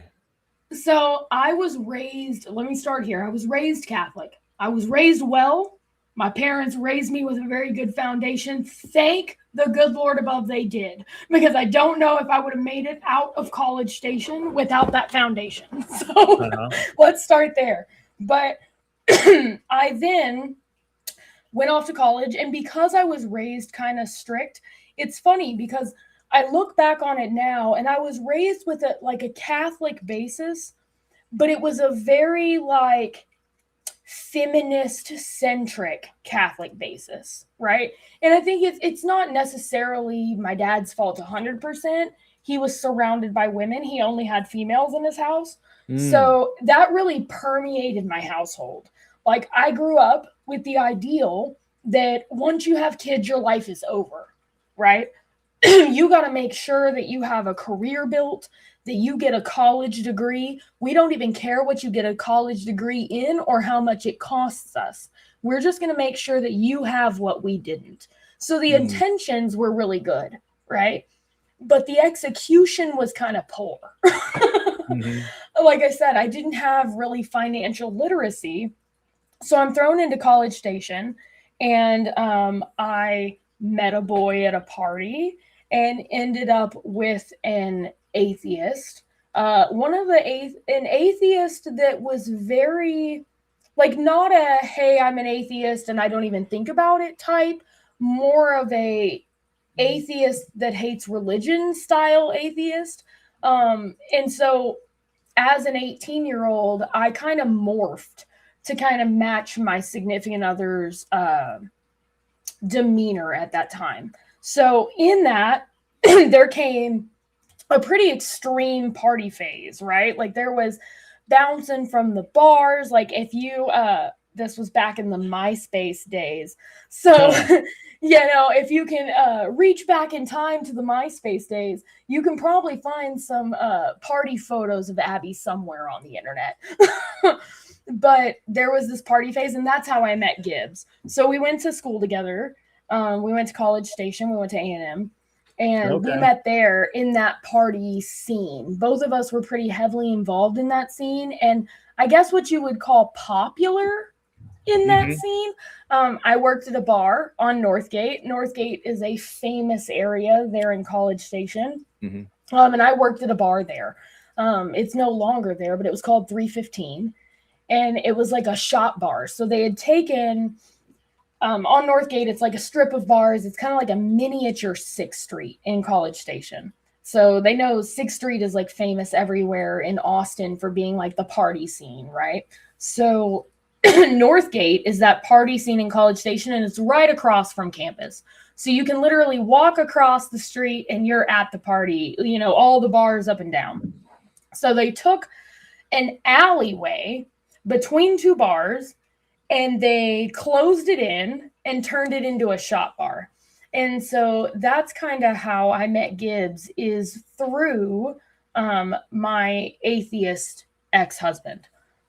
So they had met at a party. Somehow we all ended up kind of connected in the same group, and we partied a lot in College Station. And what's funny is we lived a very like super what you would consider like degenerate lifestyle. No, I gotta put that back up then. I'm actually surprised. Yeah, I mean, put it back super up. degenerate lifestyle. Yeah, I was like, you degenerate? I was like, did the green hair give it away? I'm sorry. I've changed my ways. I have repented. But we both kind of lived out our from 18 to 23, kind of in that area. And we ran in the same kind of circles. And I think that's also why we're both as conservative minded as we are now in later years. Because, you know, I kind of look back at that time in my life and don't even recognize who I was, right? It was more like chasing crowds, chasing what was popular at the time, right? Sure. Like, I'm going to hang out with all the popular girls, therefore I'm going to wear what the popular girls wear. And I'm going to be the ringleader of the group. I always kind of assumed a mama bear type personality, but I rolled around. Oh yeah, I rolled around with a group of 15, 20 women. Yeah. 15, 20 girls in very pretty dresses, you know, like club style dresses, 6-inch platform heels, right? And it was from bar to bar to bar.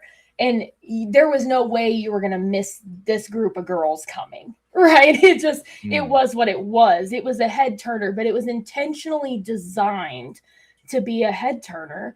And I watched, thank goodness, I had the Catholic upbringing that I did, because somewhere in the back of my mind, I was like, well, I don't want to die, right? And I don't want to get raped. And I don't want to. Right. Which is why I kind of assumed that mama bear role. I was always the one being like, we get here together, we leave together, right? Like that type of a thing. But just rolling really with a very degenerate crowd. I mean, I saw some really crazy things happen to the girls around me. And it's honestly the situations we were putting ourselves in for attention. Right. So, and that's oddly enough how I met Gibbs is from that. I mean, there was no chance that a man wasn't going to see us coming and be like, I'm going to talk to one of them. Right. Okay. So, but me and Gibbs ended up becoming really good friends. He had a girlfriend at the time who was in our little like girl kind of a group. Your clique. Yeah, that little like popular girl, mean girls group, right? If there was a mean girls group, I was Regina George. It was to that point, right? It was like, hey, you can't sit with us. We're too cool for you. Bandit, I'm not doing an open panel yet. I might a little later, but not right now. This is actually a planned show with Abby, just to just kind of chat and have a good conversation.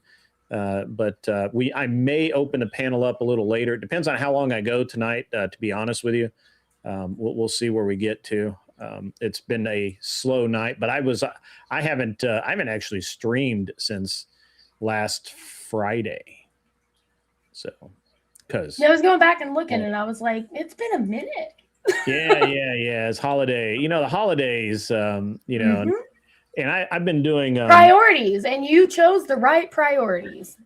That's what matters. And the thing is that I'm also doing my gun channel, and so I have to do all of that. Oh, no worries, Bandit. It's totally cool, dude. You don't have to apologize at all, man. It's a legit question if I'm going to do an open panel. That's a legitimate question. And I might later. We're just still trying to kind of roll through this. So you were full on in your feminist. Boss Yeah. babe. I mean, straight up boss babe was like, Boss I was babe. working. I was the girl taking the other girls out and paying for their drinks because I was Okay. the one that had a lucrative career, right? Okay. I've I've always been, I think it's just because my dad is probably one of the most intelligent people I've ever met, but he was constantly teaching me things and constantly feeding me nonfiction, right? Yeah. So it was like I was able to navigate a corporate world pretty easily because it wasn't much different than what I had been doing selling. I was the one I can talk to a brick wall. So Sure. if my daddy needed to close a deal on boom saddles with this one company, he'd be like, hey, you're my secretary, call them and get them to like agree to this. And I could do it. I was good at it, right? Like I was very good at it. So, I very nice, naturally, like I'm naturally a how can I fix your problem kind of a person. I think that's just how I'm ingrained. Like you give me a problem and I'm like, ooh, a puzzle. And I start trying to fix it, right? So sales was always really easy for me. And when I decided, I was like, you know what? Like this musical theater thing is not going to do anything for me, right? There was a It wake doesn't up really move the call. needle much. Right. And, on one side, dual credit classes is a really good idea because, high school kids can get an idea of what college is like, right? But to be real honest, those college courses are dumbed down a little bit for those high school kids. But I graduated high school as a sophomore in college. I already had a bunch of credits done. So by the time I did that, I was still chasing my high school dreams. I was very involved in musical theater. I can sing. I've played many instruments in my That life. also sounds like a very feminist sort of Surrounded by it. feminist major. So what made you leave and I'm assuming that you've left the feminism behind, at least to some degree. Almost to an extreme because it did nothing good for me. It ended me up with a very abusive ex-husband, right? Okay. And it's because he was raised completely secular and almost to the point. His mother, my ex-husband's mother, was a teen mom in an era that teen mom was looked down upon, right? Sure. So it stoked a disdain for religion in her. And I think that's where he got it, right? But so much so that it almost drove him to do the opposite of anything religion taught, right? So it was, be disrespectful to others, be very prideful, and show that you are better than everybody else. And, Yikes. but it was in a very forceful way, like when it comes to, like, I look at they say all kinds of different types of abuse. And it's funny, like as someone that's experienced physical abuse in their life to hear someone talk about like emotional abuse. Like, yes, it sucks, but for someone who's been there, it's not as bad as, getting literally beat. I think that's why, I have to be honest, I never really had much tolerance for feminism, even as a young lad, because my mom is kind of a feminist and she would take in these abused women who were hiding from their husbands or needed a place to stay until they could, till the church or somebody could take care of them. Right. And I got to see what it was really like for a lot of the women who were basically not just feminists, but also the men who were target those types of women. Oh yeah, absolutely. Yes, kind of targeted the type of women who were boss babes or I don't need no man or any of the more popular like feminism sort of talking points. And so I think that's why, I mean, since a really early age, I've had that. I actually, when I was at military school, there were only 2 women on campus. One was a counselor who was there all the time. And she was there, like, if you were missing home, or you needed to write a Right. letter, or you were whatever. And she was just there to do stuff. And she was there every day, but she didn't live on campus. Like most of the staff lived Right. on campus, but the women were not allowed to live on campus. And Right. the other was this, like, for lack of a better term, like a caseworker. Right. And she would come around and and I think she was basically the liaison between the academic aspect of the school and the school board, and by association with the state and city systems. Right. And basically she was always looking for some, like, I think she really hated men, and I think that she was always looking to pull on threads to put men down. And Oh yeah. she actually told me I had to have a sit down interview with her. Actually told me that I hated women, and that I had a real problem with women. And I'm like, well, that is odd, because I don't think so. And I was like 16, 17. Well, and I think some women go through that same experience that I had of running into these men that are okay with dating boss babes, right? Like from my experience, a real man wants to be that provider and wants you to kind of take a step back and lead, right? I'm going to lead our family. Right. But see, my ex wasn't necessarily that way. And that's also why I always get a little irritated when like women throw around narcissism as like a term.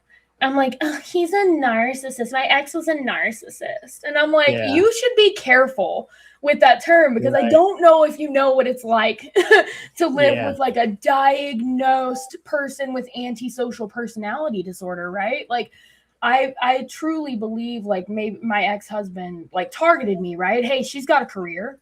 I can kind of get in good with her. Mm-hmm. And then I can just quit my job and she can pay all of my bills and I can play video games all day. And I'm just going to replace my mother with another female that wants to do that job. Right. That's weird. That's really what it ended up kind of being like. It was like, I'd work 12 hours. He was home all day. Didn't work. I'd work a 12-hour shift, open to close, making commission, right? So it's like, hey, I got to really go and make this money, and then come home and get home and be like, hey, did you pick up food on the way home? Well, no, I didn't think about it. Well, I haven't eaten today. I can't cook. So I'm going to need you to go get me something, right? And I think that feminism kind of created dynamics in that way it shifted the thinking less towards, let me take care of our home. I do want to do that. I want to make sure you have dinner every night. I want to make sure that our home is a very comforting place for you to come to, right? But I need you to like leave the house and do the bills, because I can't do all of it. And feminism makes you believe you can, right? You can do it all. It's okay. I can do everything. I don't think men or women are built to do everything, right? There has to be that little bit of a balance. That's interesting. I have not. Wow. I don't know. Yeah. I don't think I've run into that. But okay, so you get out of the abusive relationship. Yeah. Right. And apparently relatively unharmed, unscathed. Right. Yeah. I left I left long before. So like I said, when you have someone that doesn't have like a moral foundation, right? Everything is on the table. It's all fair game. It can all be justified. It can all be rationalized, right? So cheating was a thing that cropped up, right? And what I realized, I think in that moment, I had been with that man for 10 years. So I'd been with him for 10 years. At that point, we had been married for 1. And it became apparent that now that he had kind of locked me in, now other women were on the table. So, and that was kind of a deal breaker for me. That was my wake up call. But I think I'd always justified the beatings by, well, I'm loud and I'm obnoxious and I earned it somehow, right? I should have made sure that I got dinner on the way home. I should have not fought back. I shouldn't have yelled back. Whatever it was. I think I was just geared that way to accept responsibility for my actions in a scenario versus both of us accepting our actions and moving on, right? It always kind of got weaponized against me. And then the cheating kind of came in. And I think that woke me up because I always justified it. Well, he loves me because he's never gone to be with anybody else. So I just have to work on his temper management, right? Or whatever it is. Yeah. Like I said, you hand me a puzzle and I'm like, I can fix it. So I fully went into I can fix it mode. So once I realized like this is not going to get fixed, this is going to keep going downhill further and further because we're just not equally yoked, right?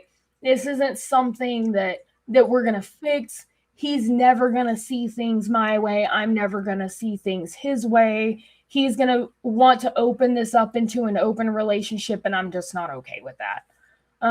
So I was like, we need to move on. And I was kind of in that situation for a little while, where we were living in separate rooms, but, it's too expensive. You're not ever going to be able to make it on your own. He went and got a job finally when I was like, hey, I'm leaving. He went and got a job. And then it was, you're not going to make it on your own. And the reason I cheated was because you work so many hours and you can't expect a man to, not want to go find attention somewhere else when their wife is at work 12 hours a day. So let's do things different. So, interesting concept looking back. I was like, yeah, that makes sense. I am working too many hours. So maybe I can take a step back, and we can share the load a little bit more. I looked at it as we're sharing the load a little more. What it really was it became any money that I made was put into a bank account I had absolutely no access to. So it became more of a, no, she's going to leave. So I need to kind of make sure she doesn't have the ability to do that. And I was there for, maybe a year or so in a separated, had given divorce papers, like I'm ready to go type of a scenario, living in separate rooms, but kind of as roommates. And that's kind of insane. Yeah, it was a little insane. It was nuts, but it was one of those, it was just the lifestyle I was living at the time, right? It was like pure degeneracy to the point that it made sense. I was like, well, this makes sense. We'll just kind of live as roommates until he's ready to, sign the divorce papers or he finds somebody that he just wants to fully be with. But what it really was looking back, I was making a vast majority of that money and he was kind of stocking it away and only letting me have access to what I needed.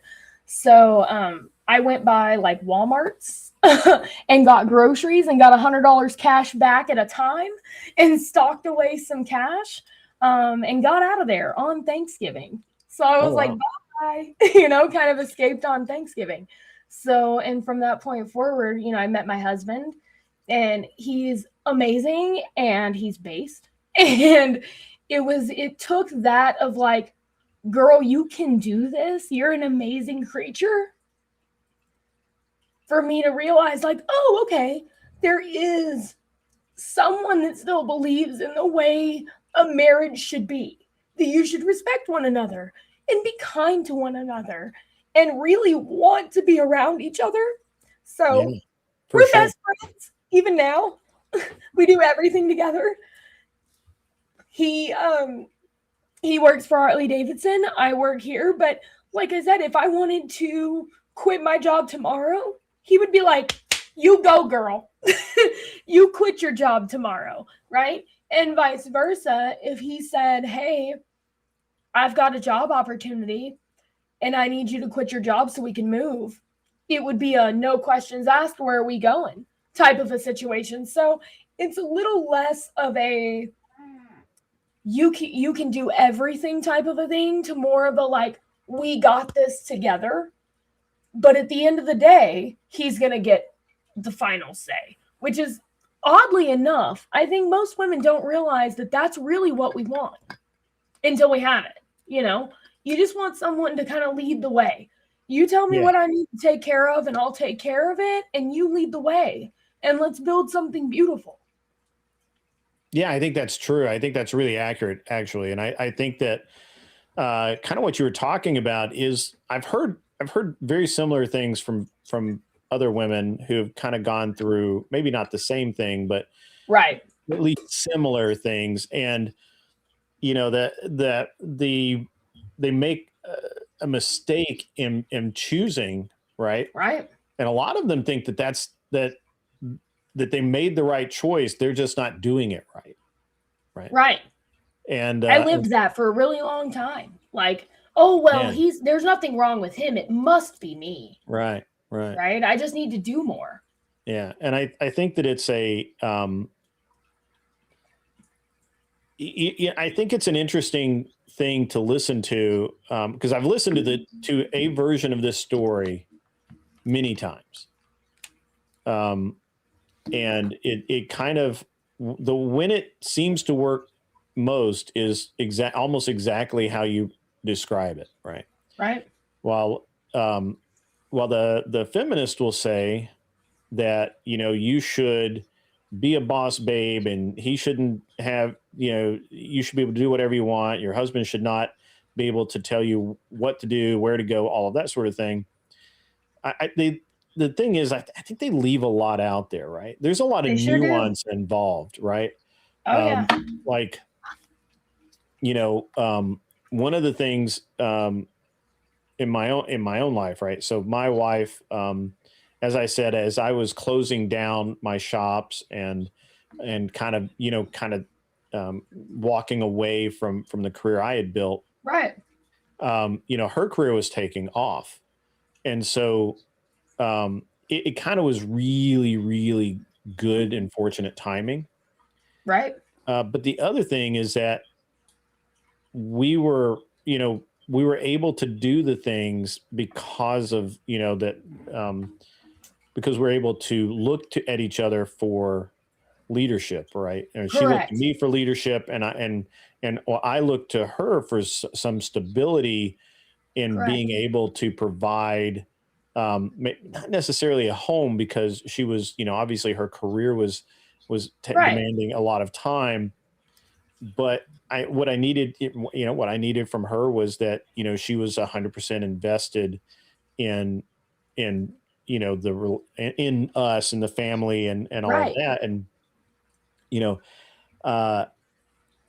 there were hard choices there to make. You know, one of them was that we knew that she was going to eventually have to work in New York.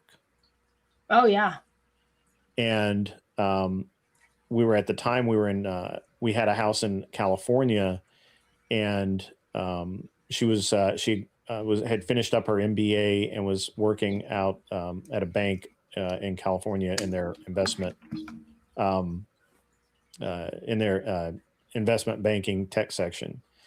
And so we knew that at some point for her, you know, that, you know, she wasn't going to spend all of her time in California, that she could move to maybe Texas or Colorado, but, you know, ultimately at some point to do what she wanted to do, she was going to have to go to New York. Right. I won't live in New York. Like, I can't necessarily blame you for that one. I just have no interest in it. You know, it's just it's just all bad. One of my lines that I've told my job, like I'm willing to relocate, right? Yeah. Me and my husband are willing to relocate. Sure. They know it's based on the condition that my husband would want to go to, right? Yeah. So they know, they're like, hey, this position opened up. What do you think?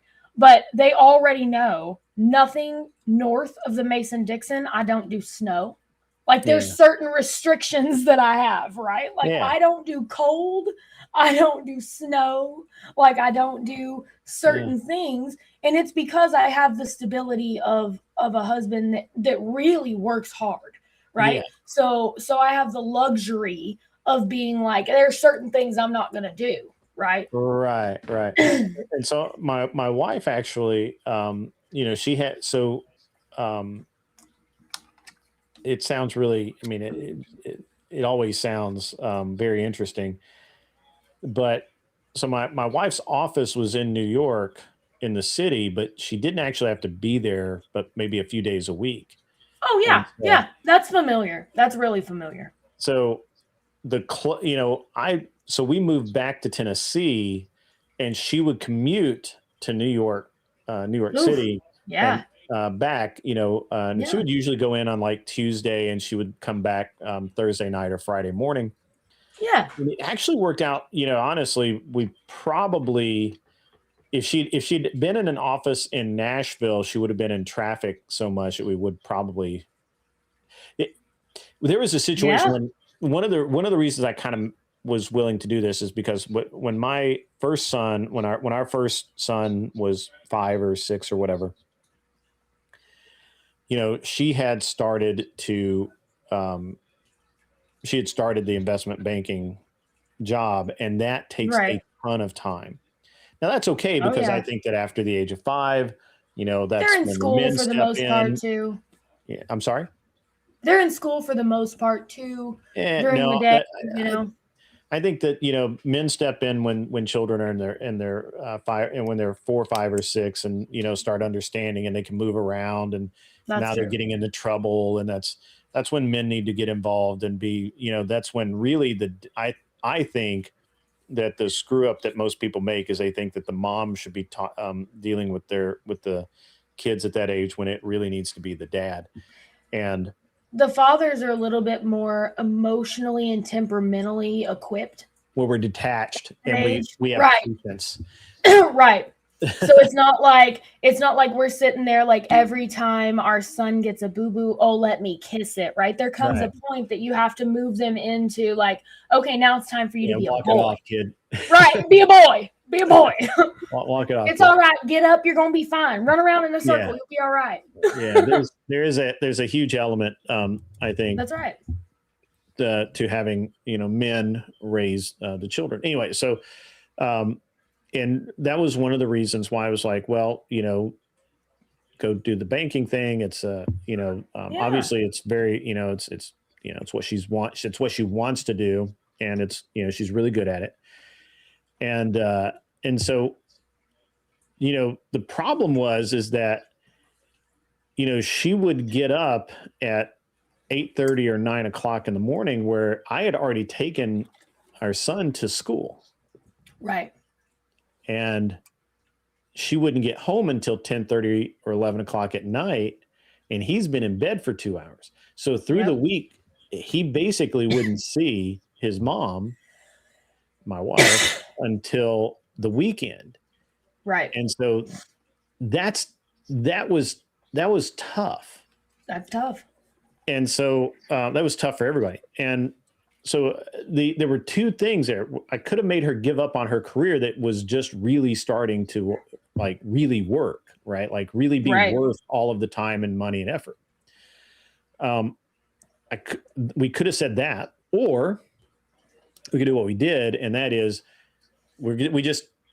she goes to New York. She goes and does her work in New York. She's there for 2 or 3 days at a time, and then when she was here, she was working from home. So she'd have to be on a call for an hour or whatever, but then she could come out and hang out, and so it became a much more tenable situation. Kept everybody a lot happier. That's right. And we wouldn't have been able to do that without me basically putting my foot down and saying, no, this is how it's going to be. And her saying, okay. Right. Women which is how, we tend to lean towards the emotional reward in the moment, right? Like, I want whatever is going to fix this right now in this very moment, where I think men are typically a little more geared to look at like, what is this going to look like in the next 6 months, Yeah. the next year and a half, right? Whereas the woman's like, let me fix the problem right now, because we're biologically driven to care for children. And so if a child is screaming right now, your biology is going to tell you fix it right now, right? So versus a man is like, all right, well, if I fix it right now, how is my kid going to act the next time this happens? So I think that balance is so necessary, right? To just make sure that emotional decisions don't get made and that the decisions that are going to be better for the future get made. I mean, yeah, I think that's true. I mean, I think there are a couple of other, I mean, there's always nuance. Yeah. Yeah. But at the end of the day, I think that, you have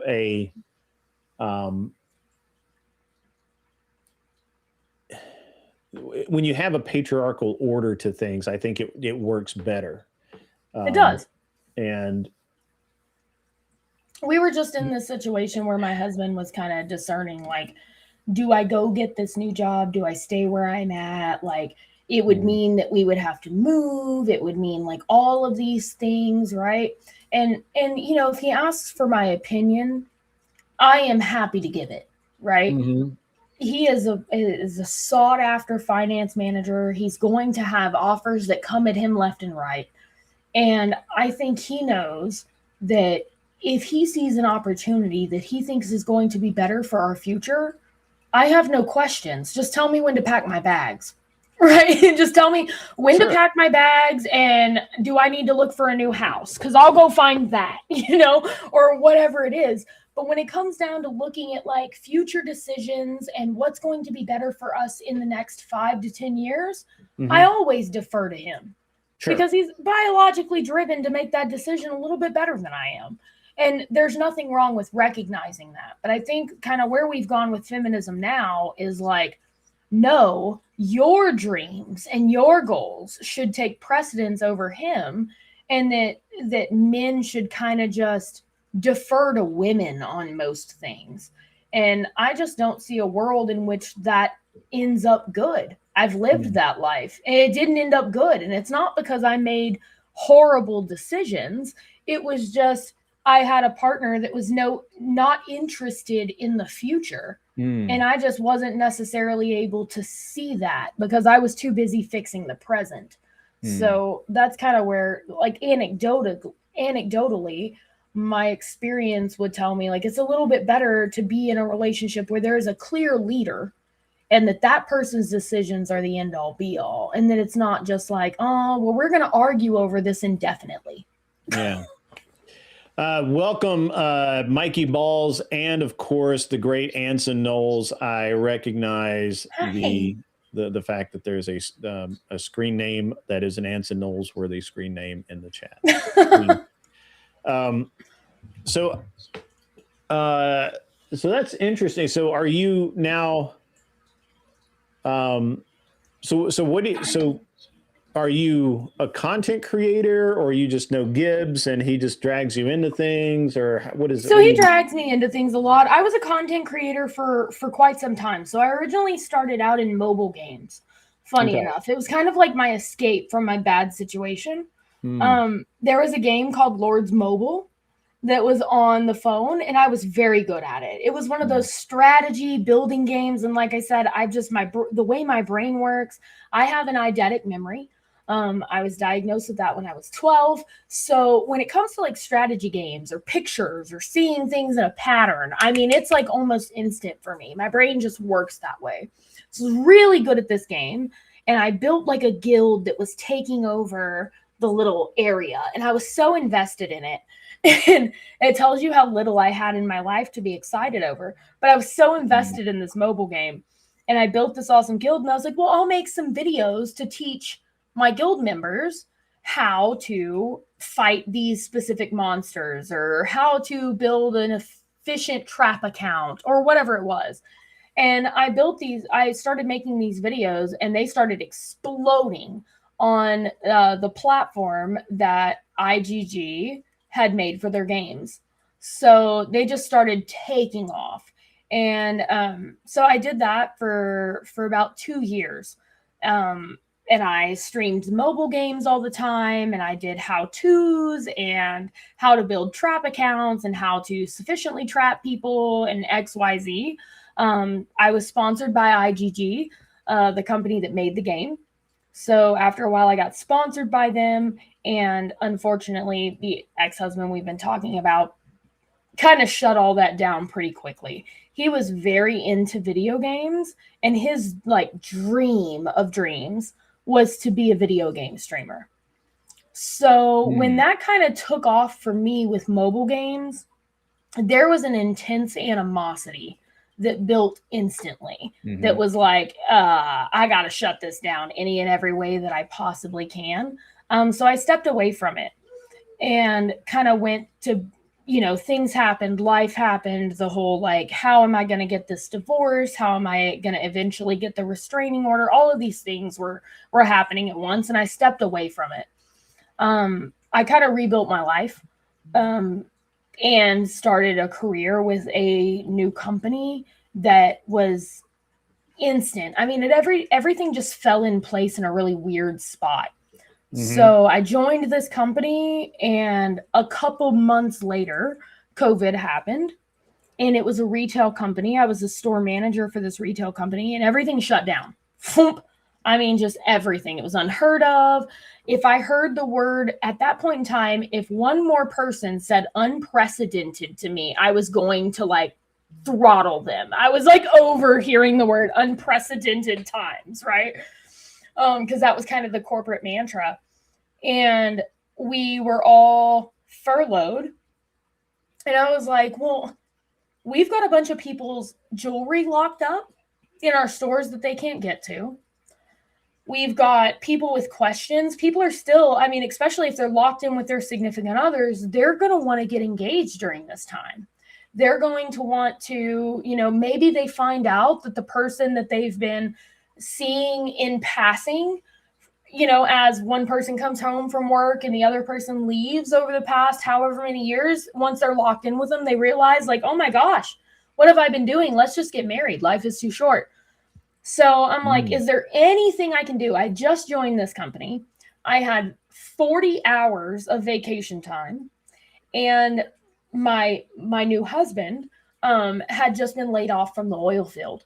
So he had been in the oil field. So, I mean, we lived like he worked in the oil field. So we needed some money. And I'm like, I'm going to figure this out. So I only had 40 hours worth of vacation time. And I was like, what do I have to do? Y'all put me to work somewhere. I don't care if you put me to work answering the phones. Like, I will literally answer the phones. I just don't have enough vacation time to pay the bills. And everything was shut down. So, like, even my husband trying to find a new job somewhere, it just wasn't an option. So I asked that, and a couple days later, 2 days later, they called me back and was like, hey, you said you'd be willing to answer the phones, right? And I was like, right. Give me the phones. I will do it. Like, whatever I've got to do. And they said, okay, so we want you to answer the phones, and just, you're probably going to get a lot of really angry people because we closed down our stores last minute and we have their precious pieces. So we need you to just talk to them and be kind to them and, try to answer their questions for them and let them know that we'll take care of their items. And I was like, okay, I can do that. And I sold over $10,000 on the phone on the very first night. So the very first night, they're like, hey, I just have a question about this thing on the website. And I'm like, great, what can I answer? Oh, this and that and the other. I'd been in retail for so many years that selling was just natural for me. And I'd found a way to log in to our associate website and go ahead and sell those items to them and have them shipped directly to their door. And 2 months later, I was on board of director meetings. They were putting me in front of the board of directors like, this is the girl that is going to launch us through COVID, because she was able to sell 10,000 plus on the phone. And all we wanted was for her to like make pissed off customers not so pissed off. Right. So I trained a team of virtual sales associates how to talk to people in a way that matters, right? How to care about people. and care about like what they're going through at the moment. So, you know, you and your girlfriend have been together 3 years and now y'all are locked in the house together, right? And she's wanting to know when y'all are getting married. And you don't know when things are going to open because we were only supposed to be closed for 2 weeks and it's been a month. Right. So let me help you order that custom engagement ring. I can order it for you. I can make sure it's everything that she wants. Why don't you send me a link to her Pinterest? And I will scroll through her Pinterest and I will discern her style and figure out what she wants. And I'll have that piece delivered directly to your doorstep. So I launched that for the company that I work for now. It still has virtual jewelry consultants to this day. Because of that program that I launched. And it really launched me into a different mindset, I think, for people in the corporate world, which was like, hey, she can figure things out when she needs to. So I've worked for them ever since.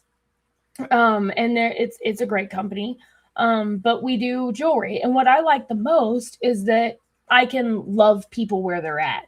Right? It's my job to love people. It's my job to go into work and make people feel great and make them feel awesome for buying that tennis bracelet for their wife, because they are awesome for buying a tennis bracelet for their wife, because I've been in the position where, you know, I've had never gotten a nice present from a significant other. So it's easy for me to be able to be like, you're special for doing that and you should be recognized for doing that for somebody. So that's kind of where I've leaned in. I've been in the jewelry industry now for 17, 18 years. And I'm an expert in the lab-grown diamond industry. I started studying in that industry, 12 years ago. And now they're everywhere, which is funny because 12 years ago, they were a brand new thing nobody had ever heard of. Yeah. And I kind of recognized like, oh, that's going to take off. There's no way it's not going to. They're the exact same thing as mine diamonds, but they're way less expensive because their price point is not based on rarity. Yep. So I was able to recognize that niche and become really an expert in the industry and what the industry was doing. So I was able to kind of grow as a creator there. And then also while I was doing that for the jewelry company, I had a lot of free time on my hands that I had never had on my hands. I've been working a full-time job at 50 to 70 hours a week since I was 19. So to just pay the bills, right? So I had a lot of free time on my hands. I'd never had a work from home job. I've always had a go to work, be there for 12 hours and go home type of a job. So when I had that free time, I was like, well, I'm going to go on Twitch and just sing karaoke because I like karaoke and who doesn't? So okay. I did that and that blew up during COVID. So I did that for a really long time. And then there came kind of a decision, which was, am I going to stay home and do Twitch things or am I going to go back to work? And about that time, Twitch canceled Twitch things. So that was an easy kind of decision. I went back to work. I've been doing that ever since. And then I joined Gibbs occasionally for political commentary and things like that. Where are you politically? What's your political standing or I'm a Christian nationalist. Okay. For sure. Like if it was up to me, the Pope would be the president. Like I'm just, and it's because I'm able to have that opinion. Right. So for me, I'm definitely more of a Christian nationalist. And I've been in the DFW area for the past 10 years or so. Mm-hmm. And I've seen a massive demographic shift that I don't think the rest of America even realizes is happening. But we're porting in H-1B visas and it's completely replacing the entire culture that we have in the area. So I hope that Texas will make some changes soon. It seems like they're going to. You say that because the most common, the fastest growing section of or type of visas. Do you know what it is? H-1B visas? What is it? O-1Bs. Really? Yeah. Huh. Entertainers. OnlyFans. Oh, I can imagine. Yeah, OnlyFans. Yeah. And all of these. Well, shouldn't that be classified under human trafficking in some way, shape, or I form? mean, Wouldn't you think? it probably should be, but it's really stupid. It's really interesting. As I actually, so I was doing a So debate gross. on H-1B visas. I know people that have Yeah. used them. My wife has, coworkers that are here on H-1B that I think they can be used for good, but unfortunately, they can also be used for bad. Yeah, I kind of know them inside and out and backwards and forwards, and some of the reality and some of the things that are being sold as reality that are actually like, what's his name? What is that guy's name? Vitek Ramaswamy. What he wanted. Vivek, whatever. What he wanted and what's shocking to me is what Vivek was saying that he wanted. People took that as what is. Right. That's what's insane. Right. Like he was like, oh, we're going to have like 3 million H-1Bs coming over. And I'm like, no, we're capped at 1 million total for all visas. Right. Like, so it was, but if I've literally talked to people that have said, oh no, there were 2 million new H-1Bs issued this year. And I'm like, no, that's impossible. Like that doesn't happen that way. I think there's in certain areas, like the area I live in is a really corporate driven area. Sure. Like I live in the North DFW area, right? Right. So that area is really driven by corporations. And I think that's where we're really seeing the H-1B visas in corporations. It's not in necessarily every town across everywhere, but these corporations where these large corporations are, it's a problem. Air, right? It's such rarefied air that, I mean, honestly, it's such rarefied air that most people don't hate H-1Bs for the reason they ought to hate H-1Bs, but I digress.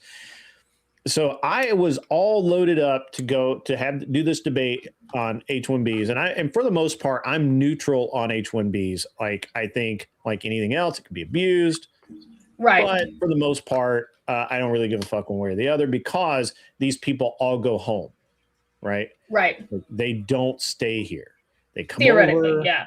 They do a job for 2 or 3 years, and then they leave. I got no problem with that. And the statistics show that most H-1B, because what the typical anti-H-1B person will say, well, H-1B, these people overstay. That does happen. I actually know somebody who did that. That does happen. But in general, those people are either deported or they get their paperwork sorted out and everything's fine.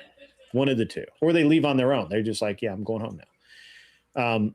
So sure, that happens. That's a very small percentage of the problem with H-1Bs. Right. The main problem I see, and you can tell me if you agree with this. If not, please educate me. But the main problem I normally see is in corporations that are choosing H-1B visas. Number one, they get a little bit of a kickback. Number two, it's less expensive sometimes than paying the over-exorbitant wage that the American expects. Not that they deserve, that they expect. I mean, I've been in situations where I've tried to hire people. I can make the argument given them a sides. really, well, probably. Yeah. Teach me. Yeah. So I can make the argument on both sides. On the one side, I do agree that there are employers that will, if they can hire somebody on a contract from India or Pakistan or wherever, and they get them over here, and they don't have to deal with the HR complaints. They're not going to get an HR complaint because it's not in their culture. Right. It's not part of their culture. They're gonna live very simply. They're gonna work no really hard. HR, no ADA accommodations, maybe, but you're not going to have to maybe do an ADA accommodation for a mental health issue. Be adequate at the job, they're going to be adequate at the job, and they're going to put in their 2 or 3 years, and they're going to leave, right? Because their goal, right, for most part, is to make enough money to get married, or to make enough money to come back to the U.S. on a different on a different visa, right? Right. So I can make the argument that I don't have a problem with it because of that. Here's where I have a problem with it is Also, I don't have a problem with employers doing this. That's simple, straight up capitalism. It and is. if I can It's what it legally is. hire somebody to do the same job Yep. for less money, I'm literally insane if I don't do that. Like, Correct. that's From a literally the business insane thing. perspective, it would be nuts to not Yeah. take that option. It Right. would be nuts. Like, as a business person, Yeah. I would take that option Sure. because it would be in my best interest. It may not be in the Right. like morally best interest, but it's in your best business interest. Yeah. So on the I don't want it side is my reasons for not wanting it are different. First of all, I think that a lot of H-1Bs, especially from China and in current India and even some Paki, a lot of these guys are coming over here and they're already what I consider spoiled fruit. They're not going to work hard. They are coming Right. over here to party. They're not Right. coming over here to do the job. They're going to be the worst employee that I've ever fucking hired. I can't Yep. not pay them and I can't fire them. That's right. I mean, I can't actually fire them. And then Kind of. and then they have there's some other, so on the not, most people think that the reason I wouldn't want H-1Bs is because I don't want the immigration. They're not immigrating. That's wrong. They don't immigrate. They come over here, they do a job, they leave. They're contract Right. workers. You can It's call temporary. and I think that Gibbs has a good point. There's in no that it's assimilation legalized whatsoever in slavery. that. Sorry? Right. There's no assimilation in it whatsoever. There's no Rarely. what you're seeing, like in certain there's certain Texas towns Mhm. that are very corporately driven that have imported a lot of H-1B visas, Mhm. and they bring their culture with them. Yes. And to some because degree. Americans are so laid down, they lay down and they let that culture be imposed upon them. And then all of a sudden you wake up and you look around and you don't recognize your neighborhood, right? So that's kind of happening. Now, in there's some that. Texas towns, not in all of them, but in some Texas towns, I mean, it's getting kind of crazy. Like, it's getting a little nuts out here. Mhm. Yeah. Certainly that's possible. But I have different reasons for not liking H-1Bs. It can be used, as Gibbs says, as legal slavery. That too. Very, very certainly can be abused. And the idea of using it as price controlling for your industry is absolutely insane, because here's the deal. If I have a job and I can import H-1B visas and I can get it done cheaper. Right. But the reason that you as someone wanting to get hired there is that would be someone wanting to get hired there would be like, well, this job ought to pay that much. Well, then they can go find a company that's not bringing in H-1Bs to hire them if such a company exists. What part about the culture that isn't criminal do you I don't understand that, Joe Cool. I don't know. Clarify that for me if you would. So I can argue both sides, I don't see H-1B as a problem. I see the expansion of H-1B as a potential problem.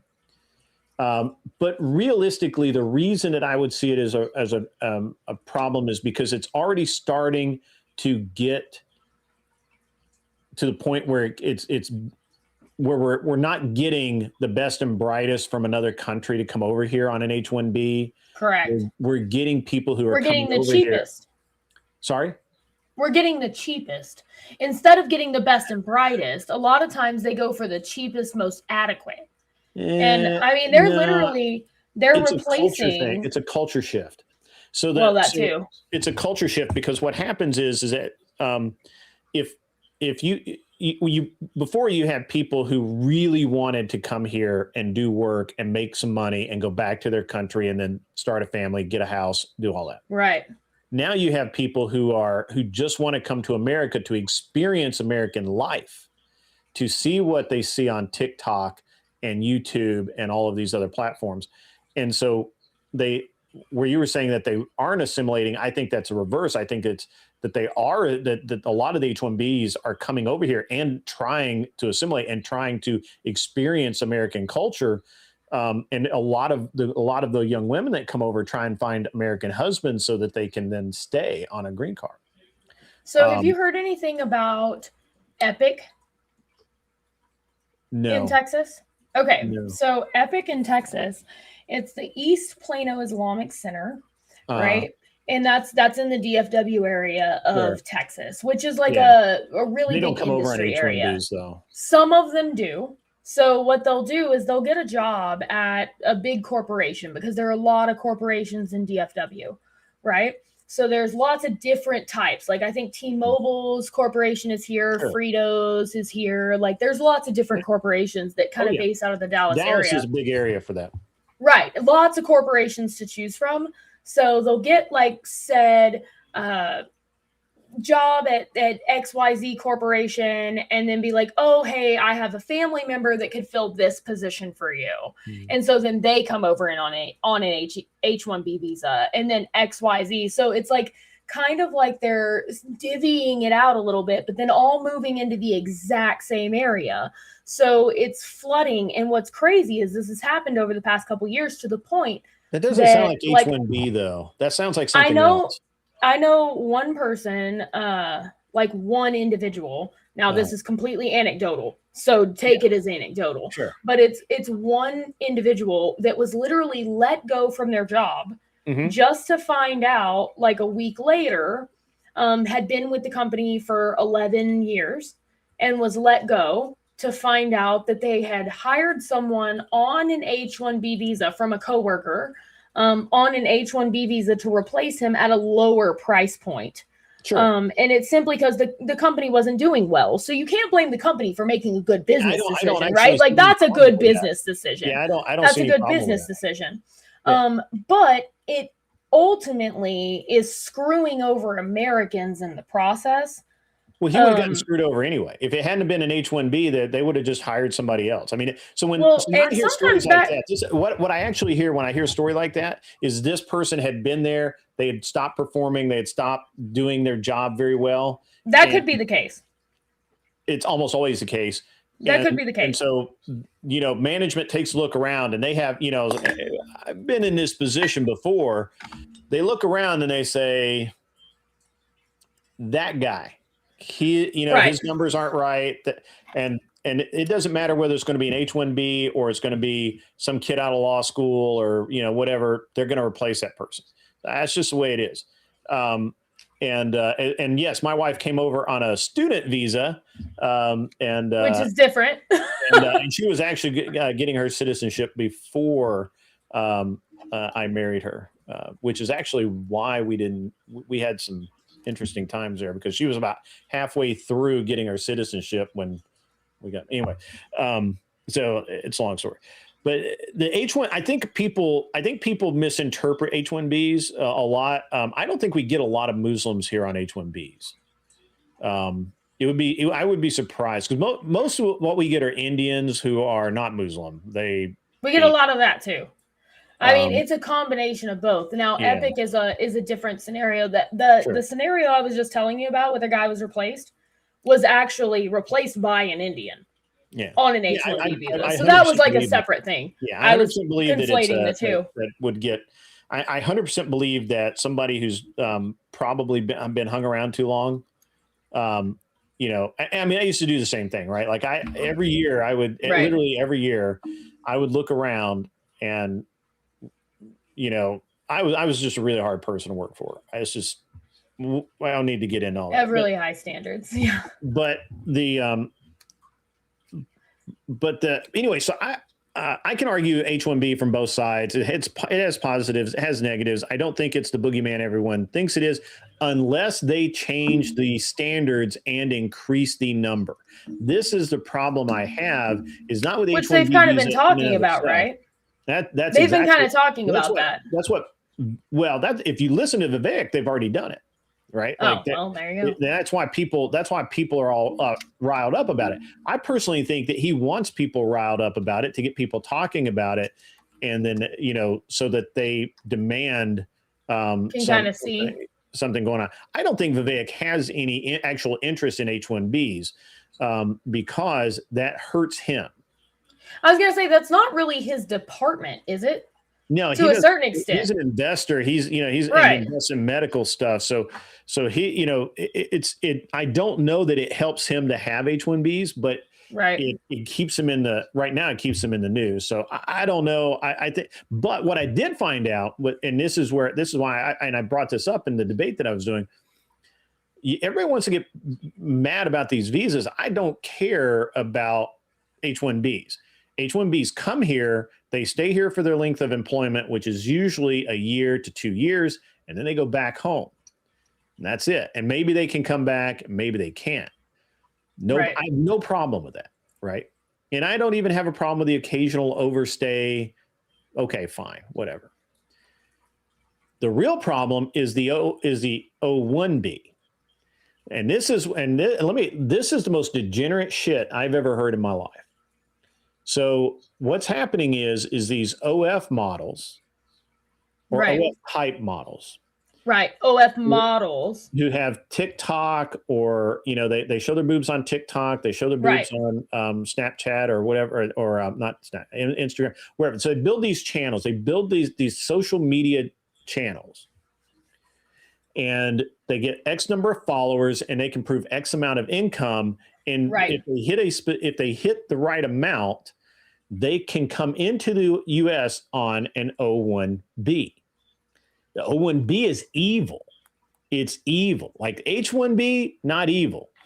O1B, evil. It's the easiest to convert to American citizenship. And it has Right. the highest, historically has maybe not the highest, but a very high percentage of people who come in on an O1B convert to U.S. citizenship or dual citizenship. And that is a real problem. I really don't need to import any more whores into the country. I That's know actually Flowstate's true. probably listening we've to got- this about to choke on his cereal, but we don't really need any more whores. No, that's the last thing we need. I mean, like if you ask 17-year-old girls, like, so for instance, when I turned 18, the cool thing to do when you turned 18 was to go buy a lottery ticket and let somebody card you for a lottery ticket, right? Like that was because you can buy a lotto ticket at 18 and you can't do it before then. But now the cool thing to do on your 18th birthday is to open an OnlyFans account. How gross is that? Like, it's gross. I mean, we've got enough of that here. We don't need to be importing it, like you said. Right. Yeah. I just don't see. And the problem is it's the easiest to convert to U.S. citizenship, or it seems to be. And it has the high of all of the visas, J1, J1s, K visas, which I forget what K is, but J1 is, I think, student. Then H is coming over for employment only, and then O1B, which is entertainment. Apparently, O1B is very easy to convert to citizenship.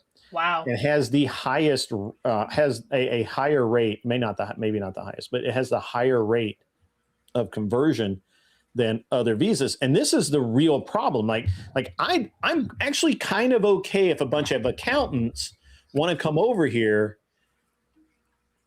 and be Americans. I mean, somebody will get their taxes. At least they're doing something for society, right? Yeah, like someone, like you said, someone has to do my taxes. Right. So somebody's got to do the taxes. someone's Somebody's file got to my be good at taxes. math, right? Like, Right. You know, somebody has to design the next Texas Instrument Nowadays, we're not calculator. even teaching children how to read, let alone do math. Sure. So, Right. You know, we we need more high school English teachers, or not tutors. I English think tutors. I was just talking with a coworker the other day. I was talking about how we need to like replace keyboarding, because by this point, like kids, I mean, they can work a keyboard better than you and I at 3 years old, right? Oh, yeah. Like, do we really need keyboarding as a class for high school I didn't students know they still anymore? had that as a class. Yeah, we should replace it with financial literacy courses, mandatory financial literacy courses. Like, just no one needs Yeah, for keyboarding sure. anymore. They grow up with tablets in their hand from the time they're 6 months old. Like, they know how to type on a keyboard. They're going to be okay. What they don't know how to do is say no to a firm. Yeah. Like, they can't say no to like splitting their $400 grocery bill into 4 equal payments. Yeah, I don't. Yeah, I mean, for sure. I just think that, I just can't get past the fact that we are literally. It's not that we don't have enough whores here already. Yeah. We're now importing more. I think that's Yeah. how Lily Phillips came here, and Bonnie Blue. I think they came in on O1Bs. Didn't she just get arrested? Which one of them just got arrested in Bali? Not Lily Phillips. Lily Phillips converted to Christianity, apparently. Is that the one that did like the fake baptism? I believe that. And then like was posting about her ass the next day? I don't know if the baptism was fake, but Lily Phillips apparently has disappeared. Well, that would be okay. From the press. If she's completely disappeared, that'd probably be all right. The thing is, I don't really follow whores, so I'm I don't know not either. up on all the horror stuff. But chat, maybe a degenerate in the chat could help us out. Nala Ray is the one that went on whatever and talked a bunch of shit, and then went on to get baptized, and now she's writing children's books, and rather than use her own God-given name, she uses Nala Ray, obviously, because that's a very famous name and it sells a lot. Because she wants the clout from her sexcapades. Yeah, she's definitely using making maximum usage of her clout. Lily Phillips and I used to tell people that before Lily Phillips went and got all baptized as a Baptist, I feel like there's a problem there. But before that happened, I literally used to tell people that you can't tell who is a whore and who isn't. You just can't. I know people like to think they can. You can't. Lily Phillips, and I used to say that Lily Phillips could get off a bus in some small town, Kansas, wearing a sundress and a straw hat, carrying a suitcase, and nobody would know that she'd taken she did like 1,100 dudes in 13 hours or something like that. Right. I think Bonnie Blue is the one that just got arrested in Bali, the Australian one, whichever one is Australian or New Zealand. That's the one. She got arrested. Yeah, she got arrested in Bali. She went to Bali with like a bang bus or something like that. That sounds like Bonnie Blue. But we did the math, and assuming an average cock size of 5 inches, we figure that Lily Phillips in that 11 hours took about 170 yards of cock. No. Oh, we figured it out. I can't even imagine. Like, that just to me, it blows my mind. Blows my mind. Comes in with, "I can fix her." I can fix her. Yeah, I'm pretty sure my math is right on that one. Hang on, let's see. It was 1,100 dudes, I think.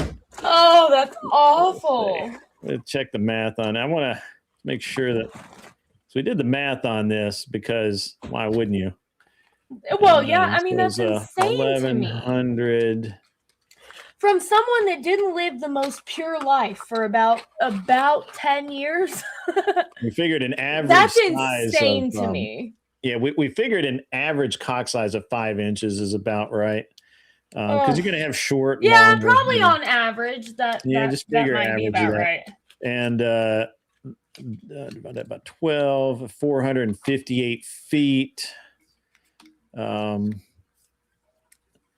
you divide that. Oh, no. So Yeah, one of them got arrested and like thrown in a Bali prison. And I was like, well, what did you expect? Because apparently it's illegal to produce It's pornography in 150 Bali. It's 152 yards of cock. If anybody wanted to know, that's what Lily Phillips took. That is a lot of hot dog down a hallway. I'm just saying. That's a heck of a lot of hot dog down a hallway. There's something wrong with that. But woo-wee. Just saying, it's a lot of heat. And but so people will pay for that. Rate, and that's what drives me nuts too. Like, in what world do we live in which people want to pay for that? I don't know. Like, where have we gone wrong in which people would like to pay for that? I can understand to a certain extent men being attracted to like the virgin porn that they put out and things like that, more amateur stuff. But to want someone that 100, and how much did you say? 150 yards of cock? 152 yards. 152 yards plus has plowed through this woman. I mean, that's and you want right? to pay for that. I mean, when you know, like the math is, it's just math, right? This is all math. I mean, we're just mathing. We're just doing the math. Oh. But it's pretty insane. And but I told people after that, I'm like, look up to that. This woman who took a football field and a half of Peter could get off a bus in Nowheresville, Kansas, Nowheresville, Texas, Nowheresville, Nebraska. Oh, and start over, and no one would know who she was. And nobody would know. Nobody would know. And she would lie about her body count until the day she died. Until the day she died. She would be like, I've been with 4 people in my whole life, and I wear floral cardigans to church every Sunday. Yeah, I'm just saying. And I'll tell you, I will teach you, a man, about the church and Christ and what you should be doing, right? Like, and that's the interesting thing about all of this is that and if Glenn is still here, he's going to start a ministry. I guarantee you she'll start a ministry. No, she seems to have dropped out. Now, Nala has a female ministry. Yeah, Nala Ray. Stop it. No. Now, I don't know that I kind of think that Nala is one of those that you kind of have to wonder whether she's actually done all the things that she says she's done, or if it, because I don't know. I mean, of course, I've never watched any of her content, so I've got no fucking clue. But thank the good Lord above, it is not my job to figure out whether she's telling the truth or not. I don't really care. She can do her thing and way over there. Yeah, don't really care. But anyway, it's just very interesting that, it's very interesting what people get overly concerned with these days, right? Like, I do agree that we absolutely should be somewhat concerned with people who do not assimilate into culture. Right. That's. I think it becomes a problem when you start seeing people congregate to actively oppose the culture of the city, country, state that they're in. Right? Like, nowhere in the world, I would not be able to move to the UAE or Saudi Arabia and start demanding that they accommodate my Catholic beliefs, right? And that they start building saint statues in my neighborhood, and they start naming the streets after saints, and like, it just wouldn't be a thing. They would laugh at you if you went over there and was like, hey, by the way, I live on Muhammad Boulevard, and I would like for you to change that to St. Francis Boulevard because I am uncomfortable, right? Like, nowhere in the world would they allow that to happen, yet we're allowing it to happen under our noses. And it's a true, like, the people that are building these places have done interviews talking about how they're specifically naming the streets in their communities after Muslim conquerors.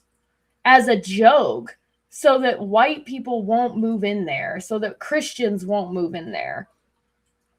Saying that the HOA fees. So there was one. This is Epic. They did an interview, the builders of Epic, this big community, and they said 75% of the HOA fees go to the masjid. So since they go to the masjid, Christians naturally aren't going to move here because they don't want to pay tithe to a mosque, right? So it's a way for them to kind of circumvent, and they were talking about exactly how they're circumventing certain laws to be able to build what they're calling, you know, the Muslim center of America to initiate like the Muslim takeover. Which is wild because Islam is built on conquering, right? So it's mostly built on that. Whereas, Islam's Islam's a really messed up. It's a faith built on conquest, right? And it's still built on conquest today. They're just doing it in a different manner. Mm-hmm. Yeah, I think I definitely agree that we've got some serious problems there, and by not, look, I know that there are people in Chinatown and Koreatown in various cities that they do not speak English, right, at all. That's right. And there are, and they order, they order their food and everything else in Chinese. They write Chinese. Their kids speak English, but their kids speak English and Chinese, and that's right. And while they don't actually assimilate, they don't stand in the way of their youth assimilating. Correct. Anson says Islam actually wants to win. I used to think that. I don't think they want to win now. Unlike Christians like me, who are weak. Well, I don't think I'm weak, but I want to win. We'll see when the problem is that, and it is a problem. I'm not sure what to do about it, but it is a problem that Christians always wait to declare war. That's true. Right. They wait until it's like a major problem, not until it's like a small problem. It's a problem you can't overlook anymore, right? Yeah. It's a problem. It's a 450 acre problem with ranch number 1 and ranch number 2 in addition. And that's whenever they're like, hey, maybe we should ban Sharia law in Texas. Maybe we should say, hey, if you want to come here, by all means, we're happy to have you. But you got to play by our rules, right? You got to play by our laws. I don't know why you have to ban Sharia law, because it's literally. You would think it would be obvious, right? Yeah, it's literally, there can't be any other laws other than those under the Constitution and the state constitution. So what they're doing is like I said, they're imposing these like fees to build a business in a certain community or to live in a certain community. So they build these fees in, and they actively tell people, okay, if you build a business here, 75% of your rent or whatever it is going to feed this mosque, which naturally is going to deter Christians from building businesses there, right? And so like there's also, I know in Houston, there was a big thing where there was a large Muslim community in an area, and somehow, some way, they were protesting outside of businesses that had been there long before the Muslim community to try to force them to stop selling alcohol in their community because they had like bought up all the houses around it. So there's certain things like this is out. They're weaponizing liberal culture against the American people. That's what it is. They're useful idiots is what it is. And they'll straight tell you that, like, hey, they're useful idiots. We can weaponize their own culture against them, right? We can weaponize liberal culture against them. And we can make sure that we can open businesses that play by our rules. And so it's an actual problem in like the DFW area, in the Houston area. It's becoming like a more prominent problem than it was. They're encouraging people that live in these communities, hey, if anything happens to you, don't call the police, don't go to the authorities, don't go to the American authorities. You need to come to the Muslim authorities, and you need to come before the Sharia judges, and they're putting in place like Sharia courts that are operating outside of the law.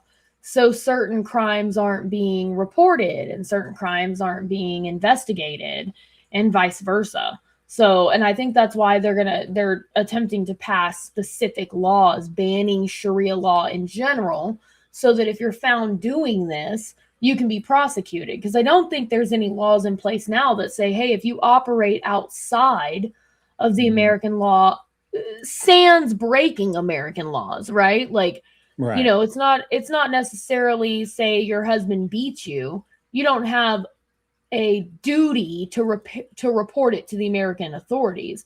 Is it in your best interest to do so? Probably. But you don't have, it's not like a crime not to do it. So instead you take it to a Sharia court, right, where they can adjudicate it. So I think what Texas is attempting to do now is to make it illegal to encourage people to do that, right? And to say, no, you should encourage them to go to the authorities and to play by the American laws. At least that's my understanding. I could be wrong on that, but that's my understanding of the matter. Yeah, I don't. I think it's an I think it's an interesting kind of. I think it's for the same reason we have warning labels on hair dryers that say, please don't drop this in the bathtub. Yeah. You know what I mean? Like, it's basically racketeering in the mafia. That's what I was trying to think. Right. Thank you, Smoking Spaceman. Thank you very much. It is coming up with that. Yeah, it's basically racketeering. Yeah.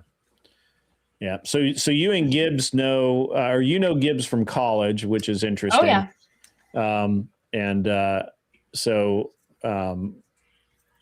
Yeah. At one point in time, I think me and Gibbs ran College Station by ourselves as far as the social scene went. Gibbs is very interesting. He's an interesting character. Yeah, he's a big time character. I'm actually surprised he hasn't bombed on yet, but he seems like a really good guy. He is. Some of his takes are a little weird, but that's all right.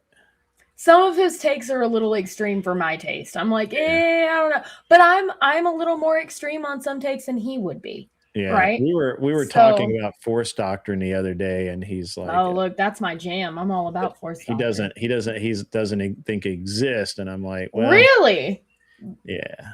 That's something me and him could probably argue over for a couple hours. Oh, his thing is that, there have been female rulers, and I'm like, yes, because not really. They're backed by men. Right, because they're backed by men, and they might be the face of the movement, but they're not out there actually doing the force. They don't do any of the work. And so it was a very interesting conversation, and that's one of Andrew Wilson's big talking points. Big fan. I don't know if Andrew Wilson's ever said anything I disagree with, at least that I've heard recently.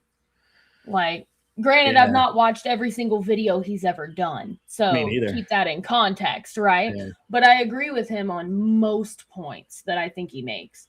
Mm-hmm. Yeah, I really, I need to probably, I haven't actually talked or hung out with Andrew in a while, but mainly because he seems, he is really busy. He's busy. I'm one of those people that I don't contact people just for the right. I don't either. I'm not going to talk to you just cause. Like, if we're going to go hang out, great, something like that. But I'm really a bad friend when it comes to like checking in on people. Like, I'm horrible at that. Yeah.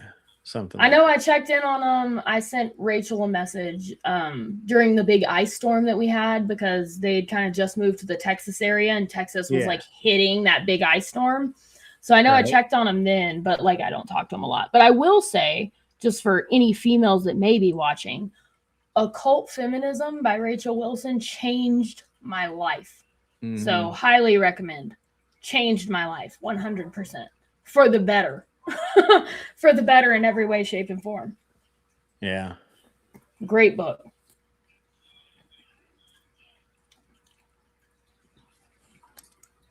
fantastically written. I think it's only about a 5 or 6 hour read too. It's not that extreme of a read. Yeah, I think it's I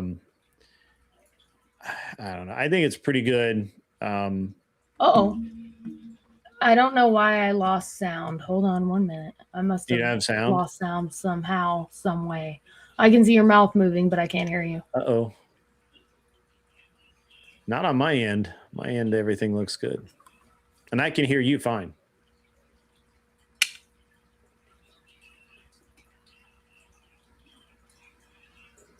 Houston, we have a problem.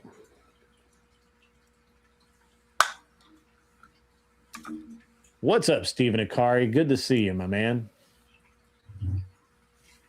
I hope everybody's enjoyed the show tonight. It is a little bit different. Really just kind of hanging out. It's my first night back, really, since Friday, and just kind of hanging out, having a good time. Looks like we have tech issues over there. Okay. I think I fixed it. All right. Good deal. I discerned over these headphones. So these are the best headphones in the whole world. Okay. Unless you open your phone for any reason. So they have this feature, which is awesome most of the time. But it'll automatically switch back and forth between multiple devices. You can connect like 3 or 4 devices, and say you get a phone call, it'll automatically switch from one device to the other when it works properly. Bose has some work to do. But they sound phenomenal because they're Bose. They got the best sound in the whole wide world, but connect them to one device. Try not to connect them to multiples, even though it has that feature. Yeah. Yeah, I don't know.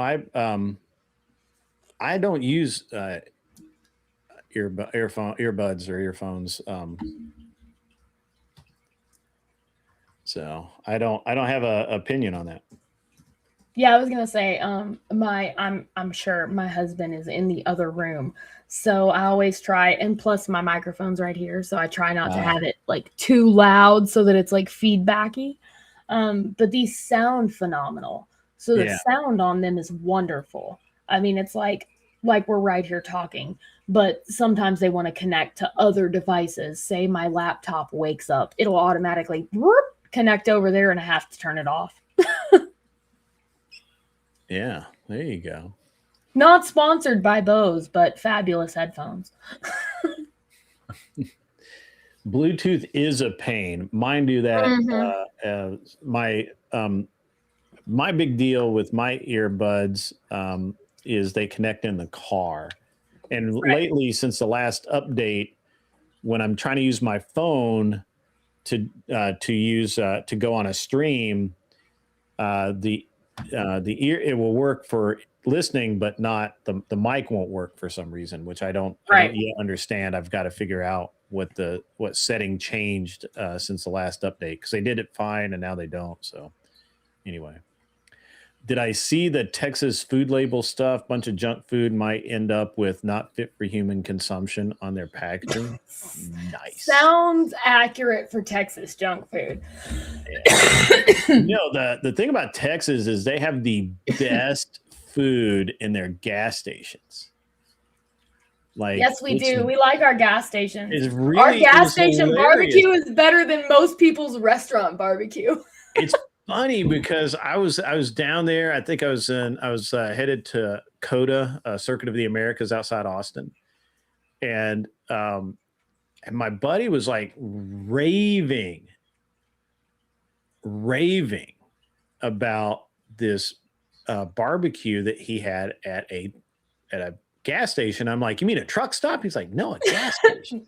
A gas station, yep. And I'm like, what? Are you gotta be kidding me. And he's like, no, man, you gotta go try it. So sure enough, we drove over there, and it is a gas station with like an old-fashioned what do you call it?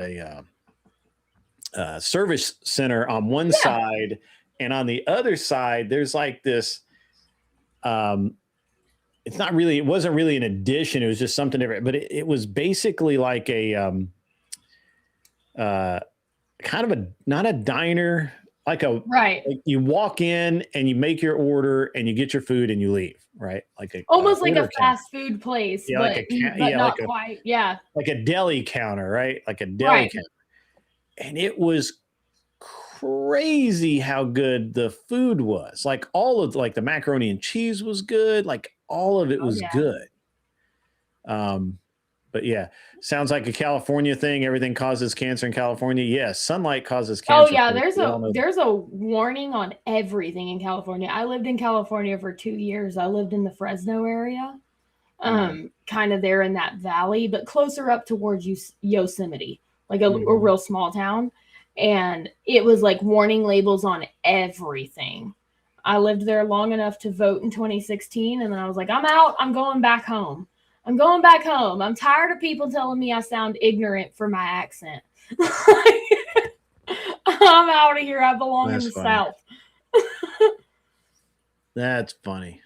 But yeah, next time, like you and your wife happen to be in the DFW area, I'm sure me and my husband would be happy to take y'all out to like kind of the more like best food type places in the area.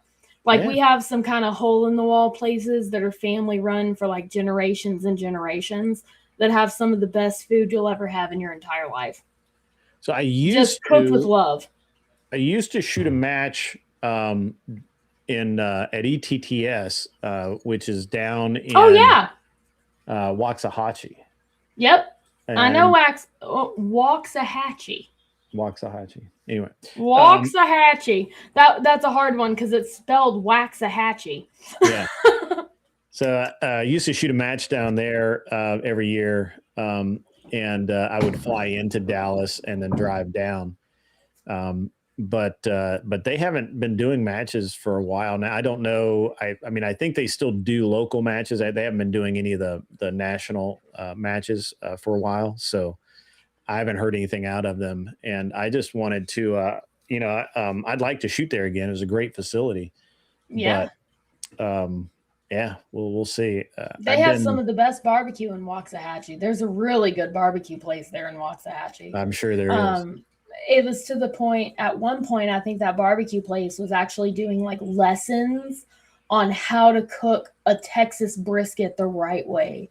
Like they were doing like cooking lessons and stuff, but they fantastic barbecue, and they do their own seasoning out of that place. It's fabulous.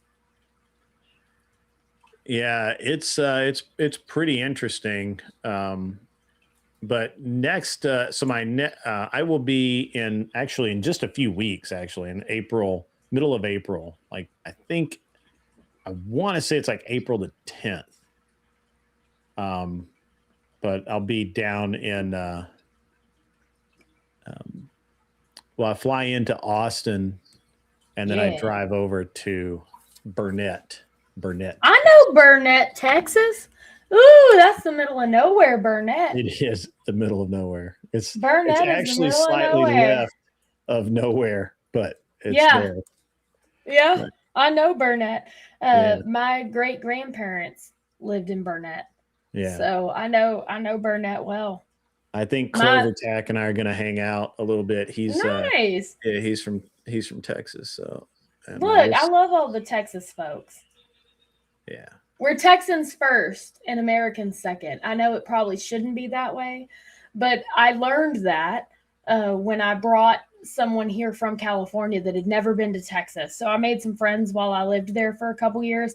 I always say I had a midlife crisis halfway through my 20s. So, and I packed everything I owned into a 2-door Scion TC. And if it would fit in the 2-door Scion TC, it got to go. Other than that, it got left behind. So I packed everything and then I drove that like 26 hours out to California and was like, wherever I land is wherever I land.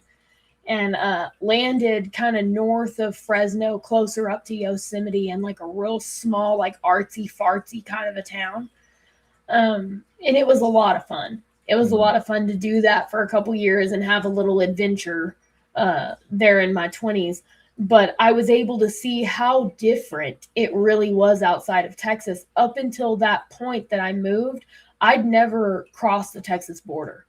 I'd never left Texas in my whole life. Like, I'd been here, even family vacations, we would go to, there was this place in San Marcos called Aquarina Springs. And it was like an educational type of a place where they would teach you about like Texas wildlife, and you could do glass bottom boat tours and things like that. So that's kind of the stuff we did for family vacations. So when I moved to California, it was like a major culture shock. Everywhere I went, I'd just start talking and people would be like, "Where are you from?" Like, looking at you like, "What in the world are you? You are a foreign creature." So, but it was a fun experience to kind of learn like a different way to live. And it wasn't very long before I was like, I got to get out of here. I'm not used to this. I'm used to being able to like wave at people when they come down the road, you know, "Hey neighbor." And that's not a thing out here. So I got to go. Yeah, it's something that people have a real hard time getting used to here. Is everyone is very nice. Yeah. The people have a hard time getting used to that. The other thing is that you just don't drive up people's driveways. Oh, absolutely not. Like, and you know, and it is better than, I mean, it's different. I won't say better. It's different than it was when I was a youngster. When I was a youngster, even the sheriff called first, right? Yeah. Like, yeah, hey, you call first and let people know you're coming over. Yeah. You know, yeah. Hey, we're coming over. You know, we're gonna be honest with you. Make sure y'all are dressed. Yeah, we're looking for so and so, and if he's home, you know, we'd like to talk to him. If he isn't home, you know, we gotta check anyway. You know, so because if you drive up the driveway, and you know, people don't like the cut of your jib, you might get shot at. So. Well, I was gonna say, like, where I'm from, like I said, I grew up on 600 acres. So if someone pulled up our driveway, my daddy was coming outside with the shotgun. You know, there wasn't if he didn't know you were coming, it's a why are you on our property type of a thing. And I had never lived in an area that was so jam-packed as when I was traveling California, because I worked for a company that had me as a diamond buyer. So I frequently traveled to LA, and I frequently traveled to like San Francisco because I had to meet people at the airports. And it was pure culture shock, like how people drive, even just seeing that they had lanes for motorcycles in California was wild to me. I was like, in Texas, we get mad at the motorcycles for splitting traffic.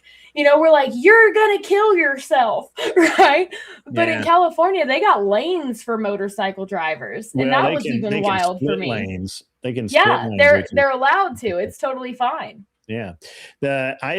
So the way I used to say it here is like, so, you know, a lot of people that live in very rural areas, they know whose car is whose. They just know it by the sight, the sound, and all of that. To this day, I know the neighbors on my mom and daddy's road. I know everyone that goes up and down that road. I can tell you whose car belongs to who. Like, that's that person's car, and that's the car that belongs at that ranch, and XYZ. Yeah, and people do just drop by in the South. So at the end of the day, you know, if we don't know your car, and you know, depending on how aggressively you're coming up the driveway, it depends on what kind of reception you're going to get. Honestly, if you're selling something, that's a bad idea. At least where I'm from. Like, if you're selling something and you are not the Swans man, you better get out of here. Yeah, your husband says that lane splitting is illegal in Texas. So it is illegal in Texas. There's a battle raging in Tennessee right now over lane filtering. Really? Yeah. What is that? What do we mean lane filtering? Explain. So it means, like when you have motorcycles and they're maybe 5 cars back from the red light, the filtering means that they would be able to filter down through the cars to the red light. I feel like that makes sense. Yeah, so that there's not, you know, so they're not, you know, stuck between 2 cars. Yeah. You know, and that kind of thing. And so they would just kind of start off, you know, kind of with the traffic and then just kind of filter in as they get through. But it's I don't know that it's What's going your to thoughts pass. on the matter? I honestly don't care. How do you feel? I don't. You don't care either way. I don't care. The thing is that, to be honest with you, I'm not in traffic I'm almost never in enough traffic when I'm on a motorcycle to care what the traffic is doing, other Right. than just don't kill me. Right. Right. That's all I Right. care about. Right. Like, just don't kill me, man. Just pay attention. Just see me. Yeah. Yeah. And it hasn't happened in several years, but I've had people just start pulling over in my lane. You know, Oh, yeah. just randomly just start pulling over, and you know, and I've had. I mean, again, it hasn't happened in a while, but you know, it does. It has happened. It will happen again, I'm sure. And you know, so I can't say that I really care one way or the other. If I feel like the traffic is just kind of holding me up, I have no Right. problem. If there's room, I'm gonna go around a car. Right. I'm just. Right. I generically won't do it on the shoulder. I'd rather do Right. it in the middle. Right. But you know, I guess there's a limit to where I think I feel like that there's a limit to the amount of nonsense I will take in traffic. Because at the end of the day, if I get pulled over, and I've thought about this, if I get pulled over and an officer says, "Hey, why were you splitting lanes? Why were you filtering through?" I'd be like, well, to be honest with you, that car behind me was getting really close, and I just watched a car in front of me, you know, just basically swerve into my lane, and you know, just for my safety, I wanted to get around that car. And yeah, it's not exactly the legal thing to do, but my safety trumps legal every single time.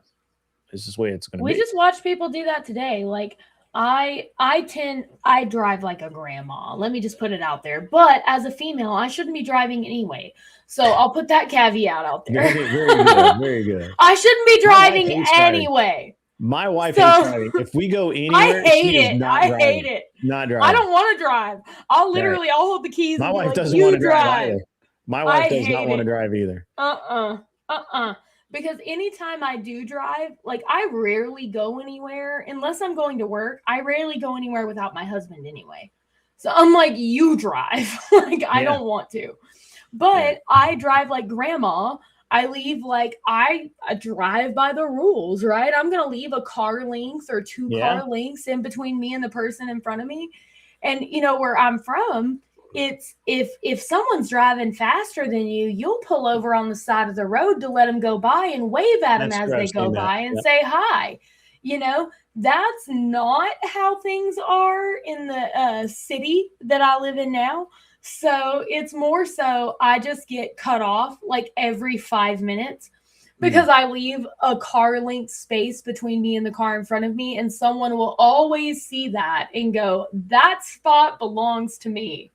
So hence the reason I shouldn't drive anywhere ever. I mean, my wife does not like, I mean, it's not that my wife does okay driving, and she will drive, and she's driven the I will if I have truck and to. trailer before. Yeah. I can back up a trailer. I can do all that stuff, but I prefer not to. Trailer up. I can back a trailer, No. but I've had lots of practice backing a trailer. So she won't even pull the boat, the truck and trailer out of the boat ramp. She will not. Well, nope. Backup cameras are hilarious to me because, like, even now, so I drive an F-150 every day, and I grew up driving a truck. Like I said, it was an F-100, so 1954 F-100. But I feel more comfortable in a truck. So even when I back it right now, there's some kind of wire that's messed up in the truck. So I have no backup cameras, no radios, no nothing. Like all that's just trashed out for now. And I was like, no problem. It's fine. I got I got mirrors. It'll be no big deal. But I know a lot of people that can't back up a car without a rear camera now. Like they have to have that rear camera. I haven't met in order to anyone, but back a I'm car. sure that's coming. I haven't met anyone Yeah. that can do that, but I'm sure it's It coming. happens. I had a friend, a coworker, not a friend, but like an employee, that literally told me that they were late because it took them 10 minutes to find a spot in the parking lot that they could park in without backing in because their backup camera wasn't working. And I was like, don't you have mirrors, honey? And they're like, well, yeah, but I just don't know how to judge. And I'm like, oh, no. No. Like, oh, no. Yeah. Because, we've got like trailer mirrors on our F-150. So I know how to be able to judge by the mirrors and by the bubble mirror exactly how far everything is away. And they're like, I just can't figure it out. So I got to find one I can pull straight into. And I'm like, oh, geez. And that's a good excuse to be late for work nowadays. That's kind of crazy. Mm-hmm. Yeah. I don't know. I have a very flexible view about traffic laws. So, well, in Texas, our speed limit's 80. So we drive like speed demons everywhere we go. For the most part, if you're on the highway, you're driving 75 or 80 everywhere you go. I think we have the highest speed limits in the nation in Texas. So here, technically, the speed limit is 70. But nobody drives 70. Well, obviously. And Yeah, you're going to nobody get drives run the speed over. limit in Texas either. You're going to get run over. 80, 85, that's where you need to be. Yeah, And- we're at the like 90 mark. So like the speed limit will be 75 or 80 and everyone's clocking 10 miles over. People will fly by you and you're like, woo. But like I said, I drive like grandma. So y'all take my opinion with that knowledge that I drive like a grandmother. I stay in the slow lane at all times and I drive the speed limit. I'm one of those. I'm probably one of the ladies you get mad at. Like, why is this woman even driving a truck? She's like going 65. Yeah. But I'm never in a hurry anywhere. I'm enjoying myself. I'm like, look at the beautiful trees and I'm listening to music. So I'm not in a hurry. Right. Well, nothing wrong with that. Nothing wrong with that at all. But so it's I don't know. It would be a really good thing to see because I don't actually know that I have a very flexible viewpoint on traffic laws. So I always have. Like the thing is, so there's a reality that once especially with like traffic laws, if the penalty is a fine, right? Who cares? Well, most traffic laws are put in place for your safety, not for others' safeties. Now, not all of them, but most of them are. Like seatbelt laws for me seem a little extreme. Yeah, seatbelt laws are stupid. Yeah, that seems real dumb to me. Like, if I don't put a seatbelt on, the only person's life I'm putting in danger is my own. So on one hand, you guys will put in place seatbelt laws to protect me, but then you'll also advocate for things like made in Canada, right? Which is like I can just have assisted suicide whenever I want. Well, assisted unaliving whenever I want. Yeah, it's interesting. The only thing that the reason they put the seatbelt law in place was the idea that it was costing the citizenry too much in medical bills to put these people back together when they didn't wear their seatbelt. And that was the justification for it in most places was, right. But then you have like laws in Texas where you don't have to wear a helmet on a motorcycle if you're over 18.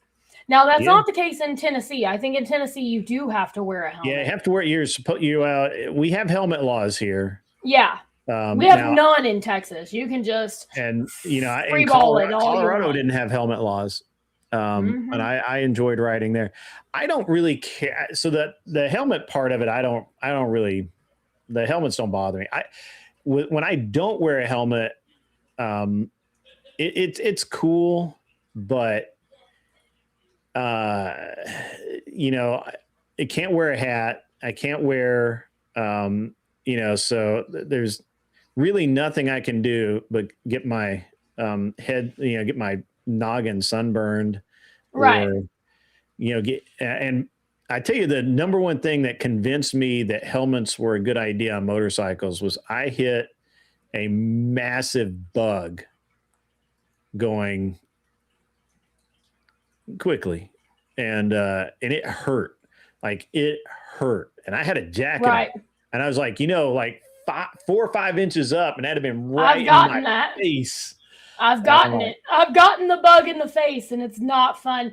You know what's more not fun? Have you ever ridden in a thunderstorm on the highway? Yes. Yeah, that's the worst. That's the worst. It hurts. Me and my husband got caught in one of those like Texas downpours that just happen randomly and then go away in 10 minutes. And we got caught. And I'm telling you, that was probably, I've been caught in the rain a couple times, but that one was bad because it was like a full-blown downpour, and it was painful, and it was sunny that day, so we were sunburnt too. And then it started downpouring, so it was like needles on sunburnt skin. It was not fun. Man, I had a similar experience. I was riding from Reno to Carson City, and on a Honda CB 750, and there's no fairings on this bike at all. It's just straight up old school. And I got caught in the rain, and I mean it. And I did not have that's so. I wear gear when I ride 100%. Right. Viking Paradigm, good to see you in the chat, my man. Good to see you. Missed you being in the chat. But I was man.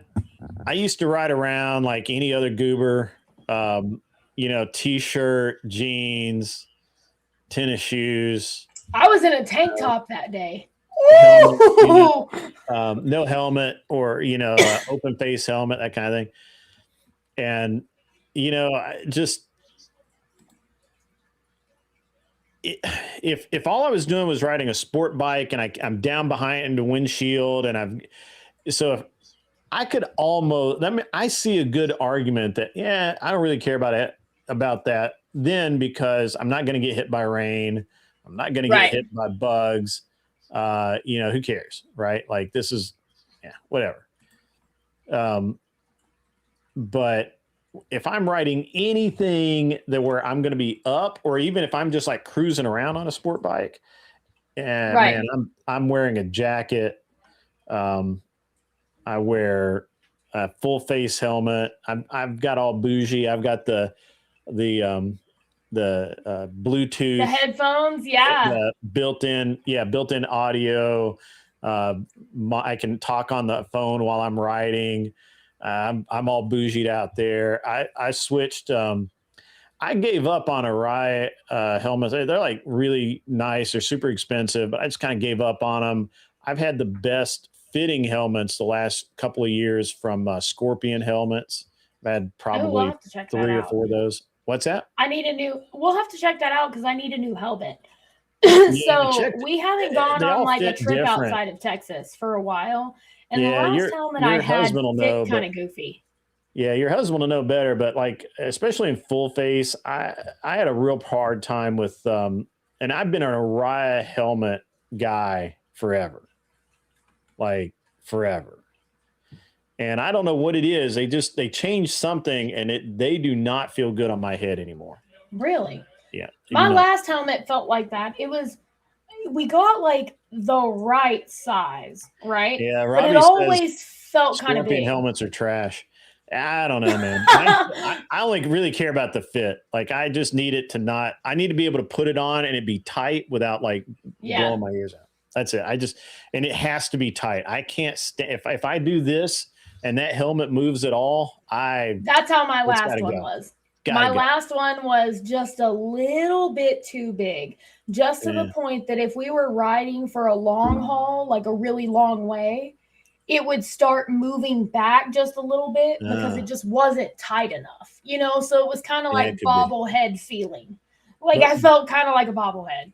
Yeah. Bell helmets fit different than Scorpion. Icon fit different than Bell. They all fit different. I just don't care about the name brand anymore. I just don't give a shit. Oh, see, yeah, name brand has never mattered to me. I want comfort. I just need the right fit. I need it to. I'm built for comfort. And I've had the best fit out of the Scorpion helmets so far lately. I'm very texture oriented. So like if textures are weird or fits are weird or anything like that, like I'm one of those people that if I find a pair of jeans and I like the way those fit, I'll buy 6 pair of the exact same pair because I like the way things feel. So with helmets, I almost always feel a little bit better, especially I have really long hair and a lot of it. So even if I French braid it, there's not a helmet that fits that doesn't give me a headache. So I'm gonna try Ruroc helmets, which they make like small run kind of custom-y stuff and different paint jobs and all that kind of stuff. Then they came from ski and snowboards and all that, but so I don't know, they're kind of bougie too. They're kind of a little bit, I don't know, they're kind of fancy, but I'm gonna try one of theirs. I like a lot the design on a couple of them. So right, we'll see. At first, I need to try one. Ruroc is also bad. He doesn't like those either. He's probably not gonna like anything that's not Harley Davidson. If it's any of my people. Yeah. They're Harley people. I don't ride a Harley, so. Yeah, they're Harley people. My brother has Most one. of my people are Harley people. Speaking my brother of has one. I think he's had a couple of them. So. But they're comfortable. Look, the Harley that we have now is probably the most comfortable bike I've ever been on. My first bike was a Sportster. And that thing, it was like riding a 2x4 on wheels. I mean, the most uncomfortable thing. Okay. Yeah, I see that. After 30 to 40 minutes, you're like, get me off this thing. I want to die, you know? But the bike we have now, I mean, it is comfy. Our last bike, we rode it from kind of where we are now to Nashville. And if it hadn't been so cold in the mornings, we got sunburnt on day one and froze to death every other day of that trip. It wasn't supposed to rain, and then all of a sudden it was like thunderstorms for days. So we rode in the cold and the rain and everything for days and days. And at least we had gear. So, you know, it wasn't like the most miserable thing I've ever been through. But yeah, I would have done it different. Helmet. I've had Sparco seats, but I've never had Sparco helmets. Yeah. I wonder if I just had so much experience with the helmets and cars. So.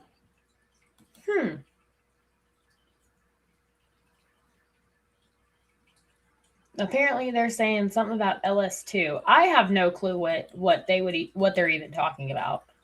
Yeah. But I like what Chaotic Truth said. What's up, Chaotic Truth? My man. He's my man too, after that comment. Chaotic Truth is a good dude, man. Catholicism is awesome. Yeah. Agree. Hardcore agree. Yeah, I a lot of the no, I can see you. Not muted. You're not muted. My entire background's in road racing. I've never tried a Sparco helmet though. So I don't know. As a matter of fact, I don't know that I've ever worked with a driver that had a Sparco helmet. Sparco seats, we had a ton of those. for a little while. We kind of got we got out of Sparkos and got into racecraft and a bunch of others. But my apologies, my man. My apologies. I saw your I made a comment on your helmet thing. Rude. You know. I even the whole Sparkos trash thing. Or not Sparko. I don't know anything Sparko. about any of that. That's all way over my head. That's definitely more my significant other speed. They know more of the technical details. I just look at it and go, "Ooh, that's a pretty bike. That looks tough." Like I'm more aesthetically driven. Yeah, my entire background was in road racing, so that's all I ever did. That's really cool. Over on Twitch, my man says, "Am I aware of what Cobson said?" Cobson? Who's Cobson? I'm not really sure. So probably not right offhand. I was gonna say, huh? No, I'm always willing to learn something new. Yeah, throw me a hint, man. Throw me a hint. Cool part LS2 is their module, but the chin strap goes all the way to the back of the head. I don't like the flip up helmets. I don't like the. I don't. Is that what you're talking about? Is that? Do they like go open and close? I don't like those. I've tried a couple. I don't really like them. So. Yeah, I don't know. But Bell, Rowe, what was that? We had some really cool Stilo were the helmets that were big right as I was getting out. I'd like that one. All right, I'll check it out, man. Chaotic True says, "Happy Ash Wednesday." Happy Ash Wednesday. Which brings me to what I do now. So I talked about like career and all of that stuff and my messed up past. And what I do now is I'm the founder of Scripture Rosaries. So I founded a rosary company. I took like kind of all the knowledge I had in the fine jewelry industry when it comes to gemstones and minerals and, certain fine rocks and where they're from and what properties they have, whether they're hard or where they come from or whatever. And I took kind of those gemstones and I build custom, handmade, like higher end fine jewelry style rosaries out of gemstones and gold and sterling silver and things like that. So that's kind of what I'm doing nowadays, is kind of chasing that path down. So doing something that's a little less for corporate America and a little bit more for Catholic America.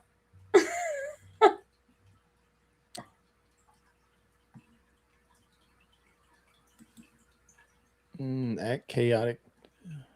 Yeah, that's him. The Catholic Church is the greatest institution ever created by human beings. Yeah, there for a minute I thought that might be imperious, but it's not. Well, the only part I would disagree with is created by human beings, because it was founded by Jesus Christ, who is God. So, kind of both, right? Founded by someone who was fully human and fully God at the same time. Little column A, little column B. Yeah, a little bit of both. Yeah. Chaotic, would you like to come up for a few minutes? Come on. No, just tell me. I'll drop the link for you. Yeah. So I'm drop the link. I got you, bro. He's like, come on with it.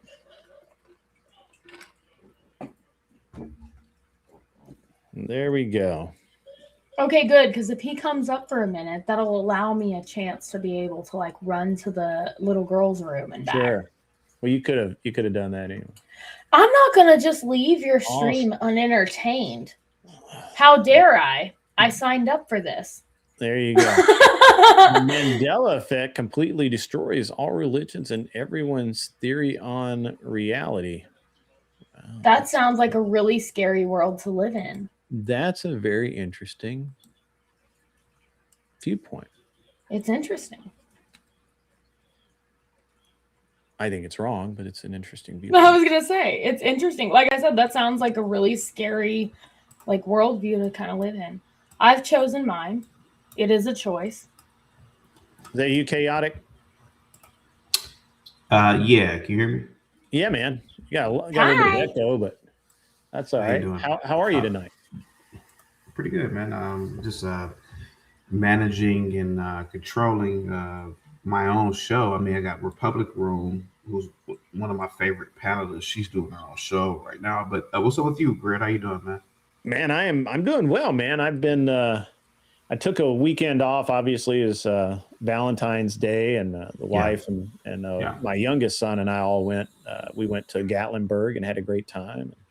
Yeah, you know, I'm sorry. Go ahead. I'm sorry. Go ahead. I'm sorry to cut go you ahead, off. sir. Go ahead. No, I'll I be was right supposed to- back I while was- y'all do that. I was supposed to go to Gatlinburg last year with a group of my friends, but I ended up having to go somewhere else. But yeah, they went there and had the time of their lives, man. Yeah. Oh yeah. Gatlinburg, it's Tennessee. Yeah. It's a really good place to just kind of go and chill and relax. So. Yeah, it's a great destination spot. Yeah, definitely. Hey, real quick before I get into the whole Catholic thing, let me. Hey, Grant, I keep thinking about you very quick. Have you ever seen the movie Heat? Yes. So you definitely remember the shootout scene, right? Yes. You know the scene with Val Kilmer where he reloads his rifle is shown to Marines. Yeah. So it is right. Yeah, in training. So I remember you were saying that you were pretty much really good at shooting, right? I'm all right at it. You want to see a video? I got a video. I never know you had videos, but yeah, because I wanted to ask you something real quick about that. Yeah, I thought about you when I was watching Heat. Yeah, I mean, I've watched it before, but yeah. Let me. I got a video here. Give me just 1 sec. I'll dig it up. I do a lot. I actually do quite a bit. I'm remove all false bravado there. I actually do. I'm a competitive shooter. I do pretty well. Yeah. This is me just goofing around with. I can't see with it. some, Let me see. let me see. Yeah. This is me just goofing around with some friends at a range. Oh, there we go.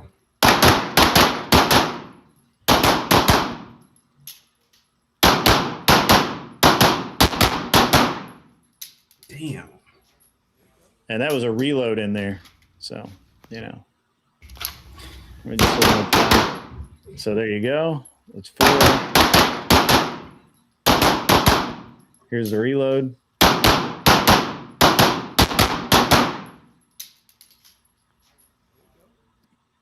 What was your accuracy? It was pretty good. Pretty good. Right. Could have been a little better, but we were just goofing around. That wasn't that wasn't like full speed or anything. Yeah. But yeah. Yeah, I was wondering, like, you ever thought about I mean, I don't know if you do, but you ever thought about training? Like, and I'm talking about for I've seen that shootout scene on since the 90s, or when the movie came out. But you ever thought about training like actors or anybody, like when they do shootout? A friend of mine does that. Actors. Oh, really? Okay. Yeah, you've heard of him. His name is Taryn Butler. You may have heard of him. He's very famous. He trained John Wick. Oh, okay, yeah. If you go and search, I'm looking now. Yeah. Taryn Butler, Keanu Reeves, you'll see that. Yeah. And Taryn and I are not like friends. We shoot a lot of the same matches. He doesn't actually shoot that many matches anymore, but we used to. And we travel in the same circles to some degree. So he sponsors a friend of mine. Actually, a couple of my friends. get product and firearms from him. And so he's a pretty solid. I mean, he's got his foibles for sure, and there's been some very interesting things said about him over the years. But you know, I never had a problem with him. You've never thought about reaching out. I mean, you travel in the same circle, so is it? You ever thought about like trying to probably get him on your show one day? Or that's so I've got another channel called Gun Prattle, and that's all that show is going to be. I just had Keita Bussy on a couple of weeks ago, and I'm about to finish editing and uploading that show for YouTube. But I had Keita on, and she teaches movement. I'm subbing to it right now. Oh, I see it. All right, yep. You got 4 episodes, or And see. Keita's, and I'm adding more. I've got more content to go up there. It's just a lot of it has to be pre-recorded because you can't handle guns on YouTube. And I tried to do some stuff today on Kick, and it just didn't. It kept freezing on me on Kick, and it got very frustrating because I couldn't remember where I was and that sort of thing. Okay. So I'm going to have Taryn on. I'm going to have my next. I've had Brian Nelson, who does a lot of really cool stuff. His interview is really great. I've got some. We're going to have some other people on going forward, and I'm about to shoot a major match in Arizona. I'm traveling to Arizona in 2 weeks. You gonna live stream it and put it on the Gun Prattle channel? Live stream. Oh yeah. You just said that. But I will be recording it and then editing it and then making daily updates. Plus, the best of the best are going to be there, and I'm going to try and get some interviews while I'm there, and get some clips and footage and stuff like that. So I'm doing a lot with guns this year. So awesome. Yeah, man. Yeah. Other than that, man. Go ahead. I'm sorry. Go ahead. I've been. So that's one of the things I'm doing. I haven't neglected this channel. It's just I've taken a bunch of time away over the past couple of months, with the holidays and everything. And I was also working out more and just kind of getting a reset. Yeah, dude, I lost 40 pounds. No shit. Good for you. Yeah. And change of diet or mostly just being more active, to be honest. I put on the weight because I hurt myself at a match back in 23. And I put on 40 pounds. And last year in June, I think, May or early June, I went to Alaska and came back from Alaska. I was 243 pounds. Damn. And it was the heaviest I'd ever weighed in my entire life. And so, my wife and I were talking about it. I'm like, man, I gotta heal up and get moving. And I had purposefully been taking it pretty easy because what would happen is that, and you probably know this, you're an athlete I know, don't fib. I know you're an athlete. So you know that when you get hurt and you go back to what you're doing too soon, you just hurt yourself again. Yeah. And that's what was happening over and over and over is I'd heal up to the point where I felt okay. And then I would just start working out, and I wouldn't just like slowly ramp up into it. It would just be like right back to, where I felt like I could be. And then I would strain the leg again, or tear up, strain something else, tear something else up. And then it'd be another 2 months before I could get back in the gym. So what I had to do was force myself to, actually it was about this time last year. I was like, I've got to heal. I have to, actually, I think it was Christmas time, not this past year, but the previous Christmas. I was like, I've just got to heal. And I took all of Christmas off. I took, not from streaming, but from doing other stuff. And I took all the way until we got back from Alaska. I didn't do anything. I didn't really work out. I that was tough, man. It was tough to just heal.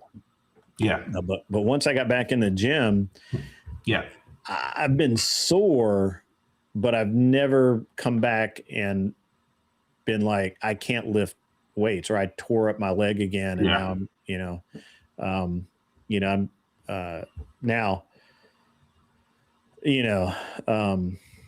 mean, it's rough, man. It's rough. It's, knowing where I was 3 years ago versus where I am now, it's rough. It's tough to swallow, man. But, it is what it is. Oh, you're good. Yeah. And I'm, I keep getting a little bit better and a little bit faster and a little bit more physical. And the thing is that you don't know this about me, but I choose to shoot the most physical matches possible. Yeah. I don't shoot nice, safe, easy matches. Yeah. And because of that, I stand a higher than normal chance of getting hurt. Yeah. And I've been very lucky. I've been very, very lucky. I haven't really gotten, I've tore up both shoulders and now a knee and a hip. Yeah. But that's over like 15 years, right? Like, I've been so lucky. Some of the stupid shit I've done. But,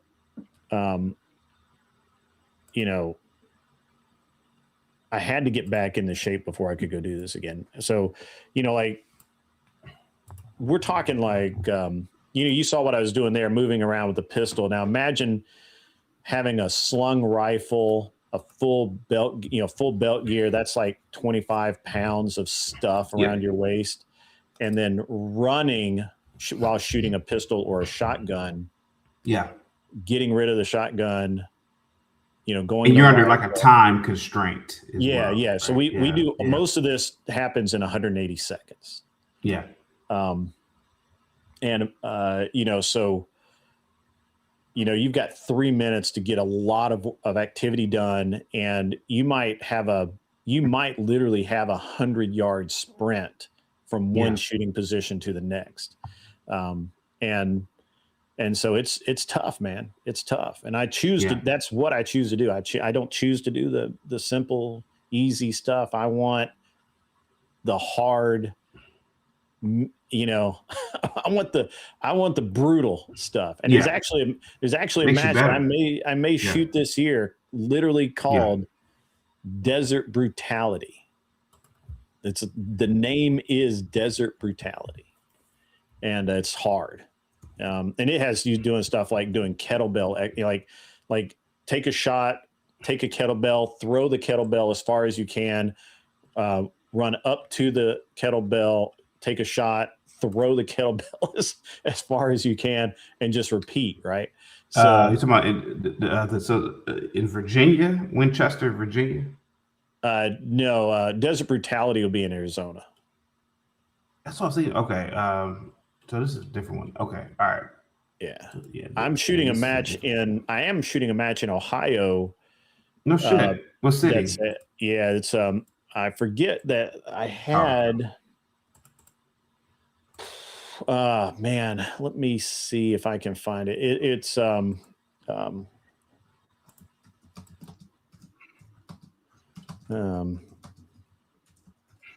me see if I can find any information on it. The Marine, that was 2025.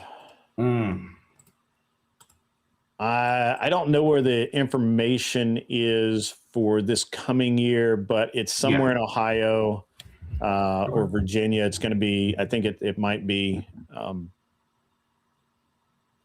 pretty sure it's in Ohio. And it's going to be, it'll be a 2-gun match. That'll be pistol rifle. And it's going to be hard. It's going to be really, really hard. And, but that's what that's the matches I do. They put it right in the name, hard as hell. Yeah. It's right there. You know what you're getting into. And I'm going to shoot a match in Arizona in a couple of weeks. Well, for Desert Brutality, correct? No, I'm shooting Superstition Mountain Mystery. It's SM 3 gun, Okay. Superstition Mountain Mystery 3 gun, Okay. and it's a it's a 3 gun match. Obviously, shotgun, rifle, and pistol. Oh, and Mesa. Was that Mesa? Mesa, Mesa, Arizona. Okay. Yeah. Okay. Yeah. I never heard Mesa. Okay. Yeah. It's outside of Phoenix, and Okay. I like Mesa. Mesa's nice. It's pretty. yeah, it's not bad. I always go there to shoot. So, but it's going to be that's a long running match, and it's 10 stages over 3 days.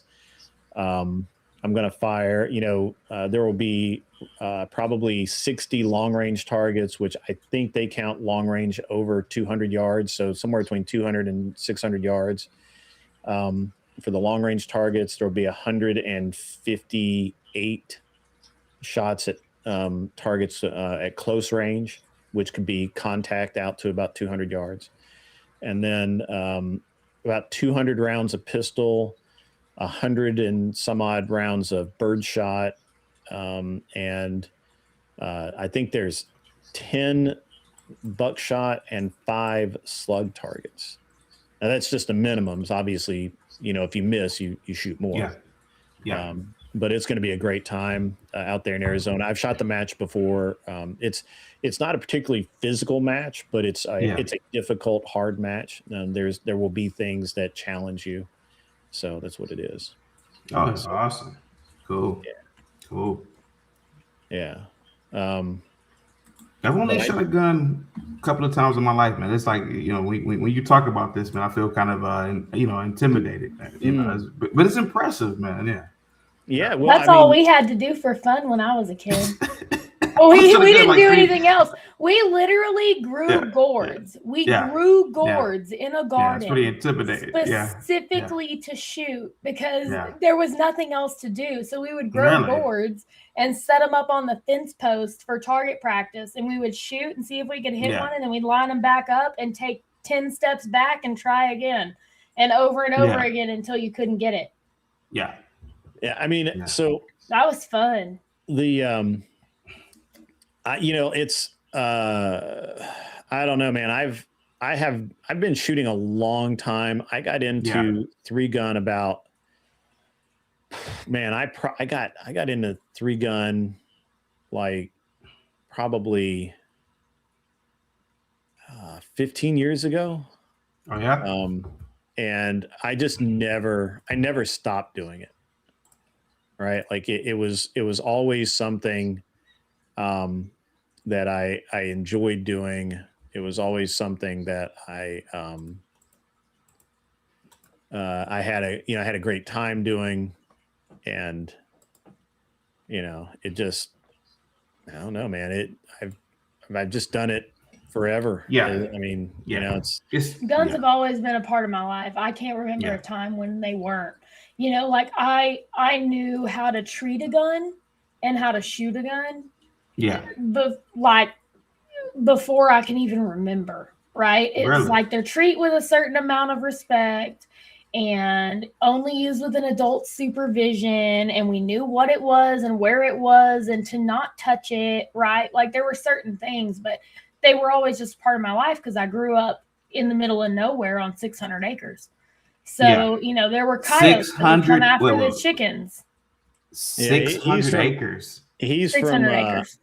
He's from Ohio. They don't have 600 acres. Oh yeah, 600 acres is nothing in Texas. That's not even big in Texas. That's not even that big. So I grew up. I grew up in Northeast Ohio. I grew up in Cleveland, Ohio. So. Oh, Cleveland. I have family. Yeah, I have family that lives in Cincinnati. Oh, okay. That's Southern Ohio. So that's like 5 hours away from me. Different area. Yeah.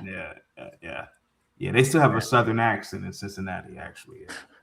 Yeah. But up north, where I grew up at, we're more like East Coast. Well, we try to emulate the East Coast accent. Well, let me ask you this, Unleashed. Oh, I'm sorry. Go ahead, Greg. Let me see if this is what I think it is. No, it's not. Sorry, my bad. I'll find the right one. Continue. I'm sorry. I apologize. Go ahead. Oh yeah. Unleashed, let me ask you a question. So you are from Texas, so you must be a convert to Catholicism. So you didn't grow up a Catholic, right? I was raised Catholic, but see, my thing is I was raised as like a stereotypical cradle Catholic, right? My parents did like kind of the bare minimum to raise me Catholic. I went to church, right, on Sundays up until I was confirmed. The minute I was confirmed, I was on my own. And the one thing the Catholic Church does a really bad job of, I love them, they do a bad job of catechizing young people. So, like, the questions that you have as a young person, you're kind of told, like, well, it just is the way it is, because it might be, especially in a small town, it might be another girl's mother that's teaching the CCE class. So she doesn't really know the answers to any of your questions. And she's never even had those questions in her life. So they don't really know how to deal with an intellectual mind, someone that like is mentally built to like question everything. So the minute I was confirmed, I was like, great, I'm on my own. I can do whatever I want, and didn't even realize, I didn't even know my own faith, right? Until I was much, much older and had been through a whole bunch of stuff and came out on the other end, like there's got to be something better, right? And started a journey back through Protestantism, ultimately back to Catholicism. Because, like I said, I have an intellectual mind, so I constantly question until I feel like I found the objective truth. And the objective truth and archaeology and things like that ultimately led me back to the Catholic Church. And I was like, well, hallelujah, thank goodness I was raised here, because I've got it a lot easier than people who weren't.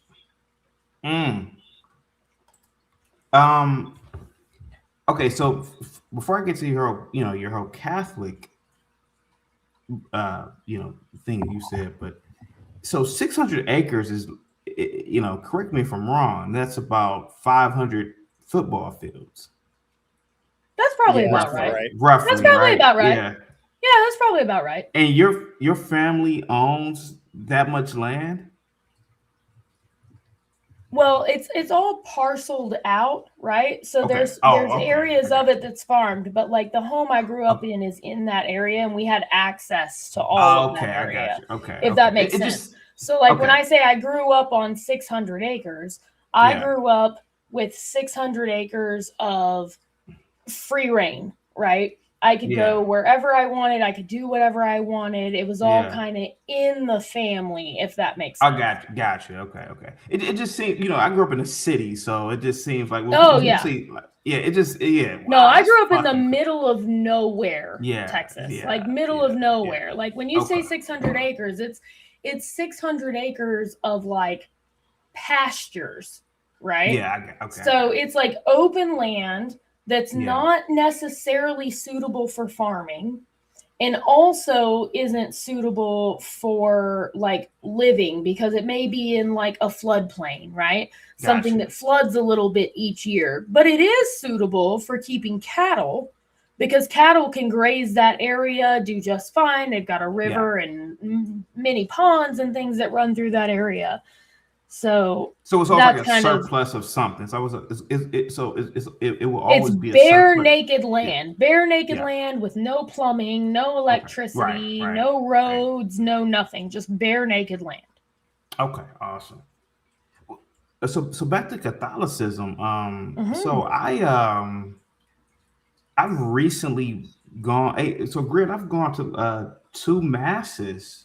I've never gone to recently, and I don't know, like, I started like going into cathedrals. There's only a few where I'm at, but when I travel, you've got a few cathedrals.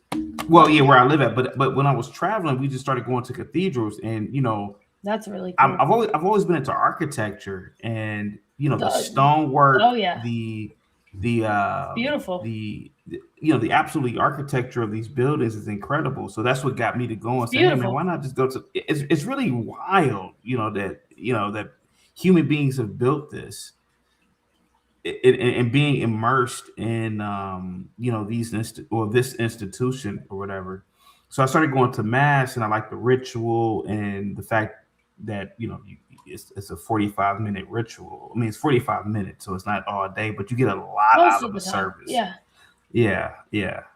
So It feels more reverent. I've been to both Yeah. Catholic masses, I've been to Protestant things, and you get things from Yeah. you get different things from Yeah. different places, right? So like Yeah. I really love Protestant music, right? I love Protestant Christian music. I think it's beautiful. Yeah. But it's a different kind of worship than what I'm Yeah. looking for on Sunday. Yeah. It's a Interesting. Yeah. I'm Have you not ever gone to Catholic. Masquerade? No, I'm not Catholic. Never. No. I'm Southern Baptist, so I'm Baptist too, Greg. Are you really? I grew up. I grew up Baptist, going so, I grew up Baptist. Yeah. I grew up going to, like, even though I grew up Catholic and I went to all the Catholic churches, like I went to Vacation Bible School at First Baptist every year. Yeah. Right? Yeah. Like I went to Vacation Bible School. I have an award that I sounds still like have something to somewhere in this house for singing at Vacation Bible School. Like they would give out little awards for different solos and stuff. So it's like it was that type of a thing. And I went to Awanas and all of that.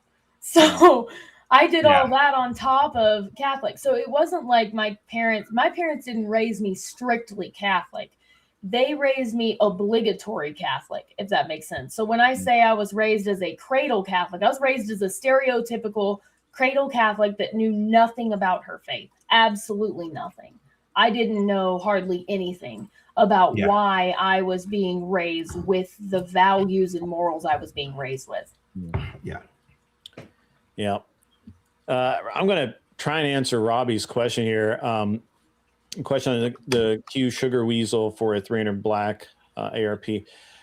So I don't know what you could get better in that price range. I think Q makes really great stuff, and they charge a lot for it because it's worth a lot.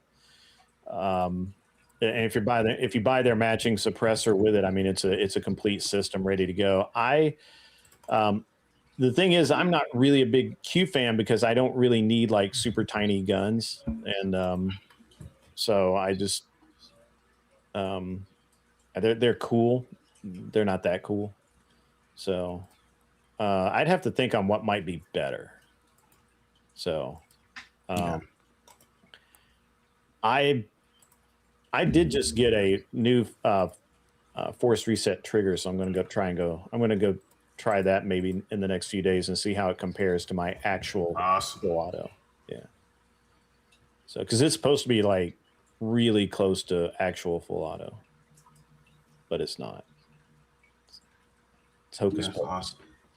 So, Grid. I'm sorry. Go ahead, Grid. Go ahead. Man, Chaotic. I've been in your, I've been on your show here and there lately, and unfortunately I haven't been able to get up all the time, or I'm busy or whatever, so but I listen quite a bit. Man, you've just been hanging it out, like you've been doing some work.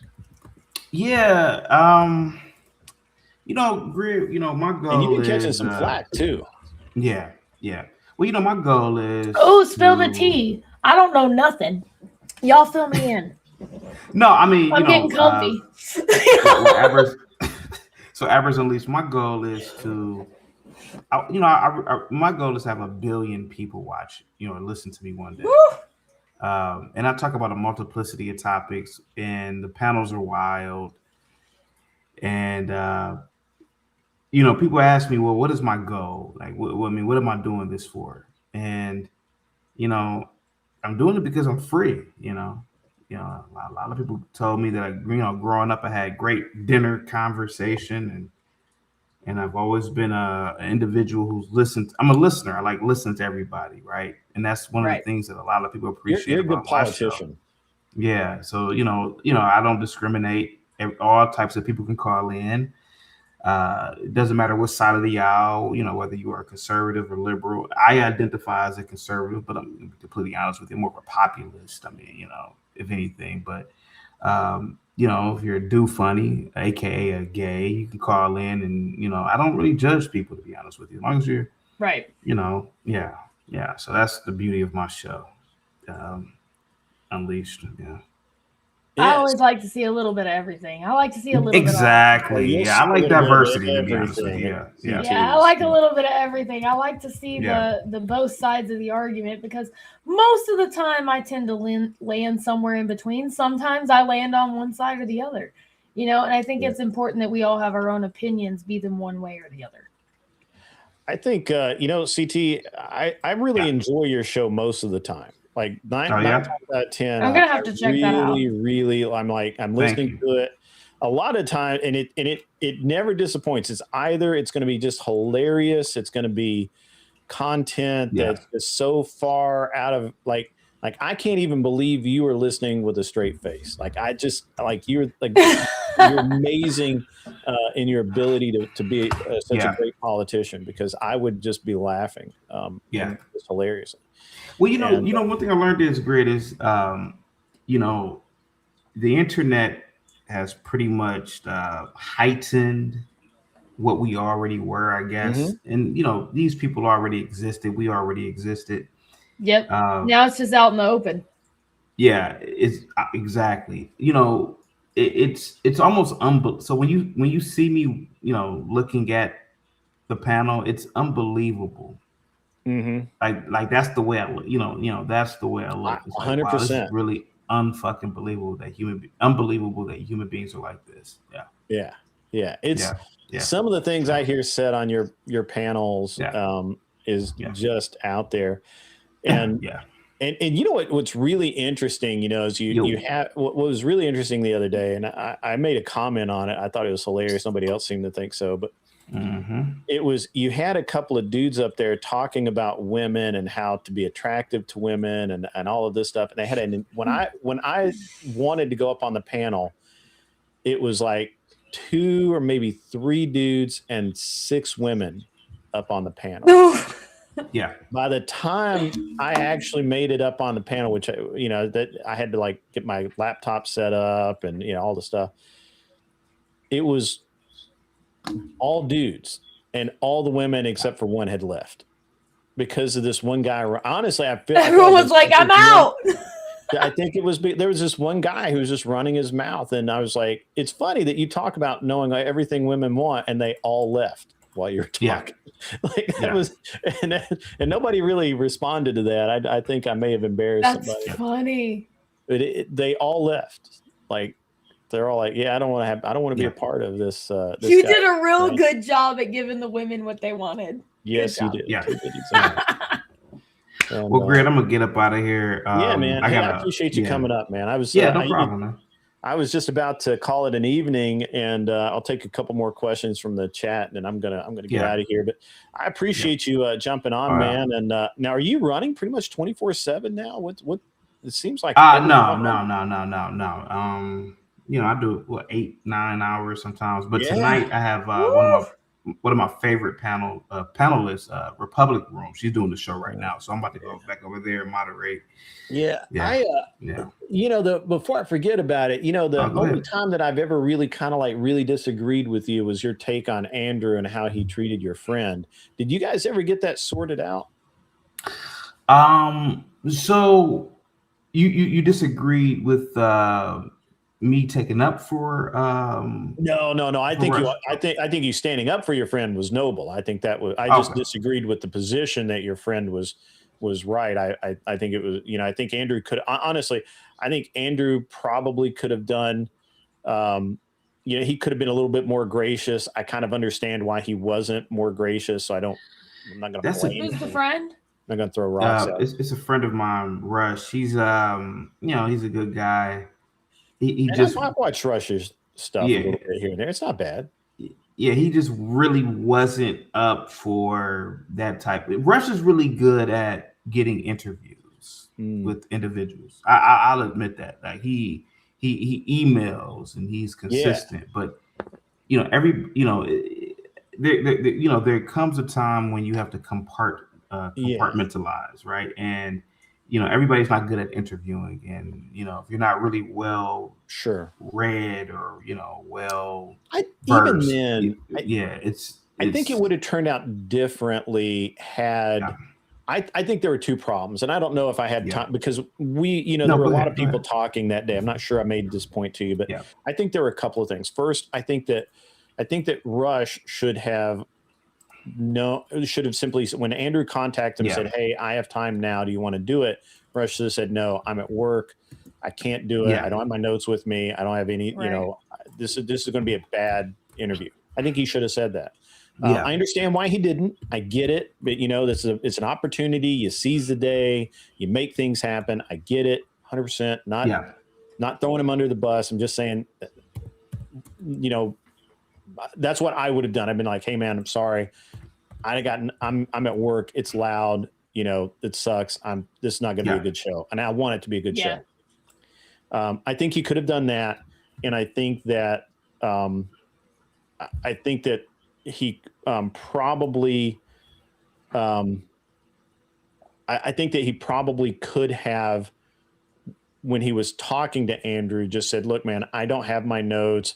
I really don't know what to talk to you about right now. Could you help me out a little bit here? Tell me, help me interview you or whatever." Because Andrew's a gracious person, and he would have done that. Right. It's not his first rodeo where somebody is, put in a bad situation. But hey, sorry, I don't have time right now. Granted, I don't know who Rush is. I don't know if I've seen this specific. I've seen a lot of Andrew's content, but I don't know if I've seen. I watched it go down, and to be honest with you, it's my fault that this happened that way, because I reached out to Andrew, because everybody's like, "Well, Andrew's not here," and I reached out to Andrew and I said, "Andrew, you've got this thing," and he's like, "Yeah, I know. I'm trying to make things work. Let me see what I can do." Right. And so I felt a little bit of ownership on that, because I actually went to Andrew and said, "Hey, this guy is waiting for you." And so, now you're the only one I've said anything about that. So, I mean, obviously now it's out there on the internet, but I've never mentioned that before, because, to be honest, I don't want people thinking I can just go to Andrew anytime I want. That's just the wrong impression. This just happened to be a case where I was waiting in the chat for it to happen. It didn't happen. I went and talked to Andrew about it. Andrew's like, "Yeah, I'm trying to make it. We'll see what happens." And then he reached out and all of it. So I watched this thing happen, and it was just a train wreck. And I felt really bad for Rush. I felt really bad for Andrew. Andrew doesn't want to give a bad. This doesn't help Andrew. Right. Obviously you said some very, you gave a very strongly worded, feedback, and a lot of people said, some things, and it doesn't help Andrew out, doesn't help Rush out, doesn't help anybody out. So, but I just, I wonder if they're going to try and reschedule, or if Rush is just kind of doing something else or whatever. So I believe, if I'm not mistaken, Rush and Andrew said he would reschedule, but Rush hasn't told me anything lately. So yeah, Andrew's a good guy, and he'll make it just like I said, he was. Andrew was a little frustrated, and I know you were too. You watch, obviously, he's your buddy, going to take up for your buddy. So, of course. And, but other than that, man, I have a great time when I come on your show, man. I'll try and get on more, but I've just been really super busy. So, no problem, man. Yeah. You're a busy guy, man. I'm going to have to check it out. I don't know if I've ever seen it. I might have, because I watch panel content. It is very coarse. So I'd have to look. Well, it may be one of those things I turn on and go, "Oh my gosh, my eyes." You probably will at first. Yeah, you probably okay, will. Well, you probably will. I will brace myself. I'll brace myself. Other than that, Grid, salute to you, man, and AbberzUnleashed, salute to you, and I'll catch you next time, Grid. Yeah, man, absolutely. Yeah, we'll talk to you real soon. Wednesday. Happy Ash Wednesday. Have a good one, guys. Peace. Good night. Good night. Ladies and gentlemen, CT, the man, the myth, sometimes legend. You want a 300 black for home defense? So I actually use a 300 black for home defense, and it's nothing special. It's not a Q or anything like that. I have a Deadfoot Arms stock that's a retractable. Can't show you because it's in the house right now, but you have a dead foot arm stock. It can be fired in the collapse position. It's got it's an AR, just a standard AR-15, lower trigger, all that. I have I believe that one right now has the 10.5-inch upper on it. I can run an 8.5-inch upper on it. It's a 300 black. It's got a can. It's choice. It is very, very good. The other thing I have right now is that I really like a lot for home defense is I have a Kel-Tec RDB in 223. There is one of the things you have to understand when we start talking about home defense guns is if you're depending on what your wall material, what your materials in your home are, most 223 out of a rifle length or shorter barrel, like a 14.5 and longer barrel, when it hits drywall, the bullet fragments because it's going so fast, it just fragments. So you don't actually get a ton of over penetration. Usually the FBI has researched that. You might want to look, read the FBI over penetration information out there. So it's good, getting a good idea on that. Robbie also says FRT is basically full auto. Yeah, seems like it is. If you know what you're doing. Yeah, I mean, I feel like it's going to be a lot of fun. I have no doubt. I have a drop-in auto sear, so a registered drop-in auto sear to be precise. I love shooting it. I don't like loading the mags afterwards. That's the only problem with full auto is constantly having to reload mags and pay for ammo. So that's the only problem there. But I do enjoy a good full auto, and the FRT looks like it's as basically it looks like what FRT means is that I don't have to tell the ATF when I want to take the RDS across state lines because I don't need to anymore. So that's what it means to me. At any rate, guys, I'm going to get out of here. I'm long. I'm about I'm almost exactly an hour long, which is totally fine. No harm, no foul. Abbers, it was great talking to you. Yeah. Smoking Spaceman wants to know if you have a channel. So I am active on X, mostly at AbberzUnleashed, and I do have a Twitch channel at AbberzUnleashed, so you can find me there too. So I do stream here and there occasionally, but I am active on X like all day, every day. So you can find me at AbberzUnleashed on X and at AbberzUnleashed on Twitch. We have a tradition here that when you come on the show, if you have a channel on YouTube, I don't know if we really do it on Twitch, but on YouTube, we will spam your channel as you see CT's links there. We have a tradition here of doing that for all guests, so to promote them when they come on. Oh, that's really neat. Yeah. I don't have, well, I have a YouTube channel, but it's not like a YouTube channel. I don't post anything on it. It's okay. You might see an old singing video from years and years ago. It's just a service we offer, you know. Cool. So, but, and then anytime you come on the show, you know, if you just, you know, if you happen to come up for a panel or you're in the chat, they promote you. So it helps out the creators. I started that a couple of years ago, and some other channels have started picking up on it. Rising tide raises all boats. So yeah, that's definitely awesome. Like it's all about like a community, right? Community is the best thing you can find. Yeah, something like that. I think it's, you know, we all understand that when you come on to somebody's channel, you are the content. You are. That's right. You know, so to give a little bit back is meaningful. So that's awesome. That's awesome. But I do have to go. Everybody, it's been great. I will see everyone back here tomorrow at noon, so in about 12 hours. I'll see you again for the day shift. Tomorrow, we've got so much to talk about. We got gun laws that are changing or maybe changed and so on and so forth. We got a lot of gun stuff to talk about. We've got what's going on in the financial markets. The financial markets are just insane right now with what people think is happening versus what's actually happening. We're going to talk about that.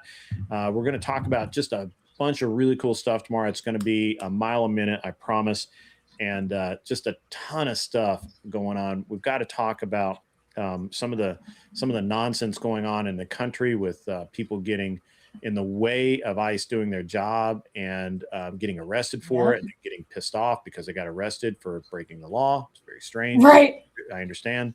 It's wild. Really funny that way. And we just have a ton of things to talk about during the day shift tomorrow. So show up, clock in for the day shift at noon Central Time.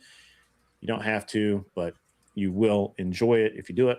And then, of course, tomorrow night, normally I would have a debate. I thought Gibbs had a debate for me tomorrow night. I need to check and see if that's tomorrow night or if it's next week. If it's not tomorrow night, then I am not debating tomorrow night. I'm taking the night off. I'm valuing my time, and I've got a lot of to do. So, as always, be cool. And guys, it is, it's meaningful to me that we've had so many really cool people here. If you like the show, subscribe, hit the like button, do all the things with all things. Comment if you have questions or if you want to tell me how much I suck, which I don't, but you're welcome to say so. And as always, guys, I got to get out of here. So be cool. Wear the glasses if you need them, and stay off my lawn.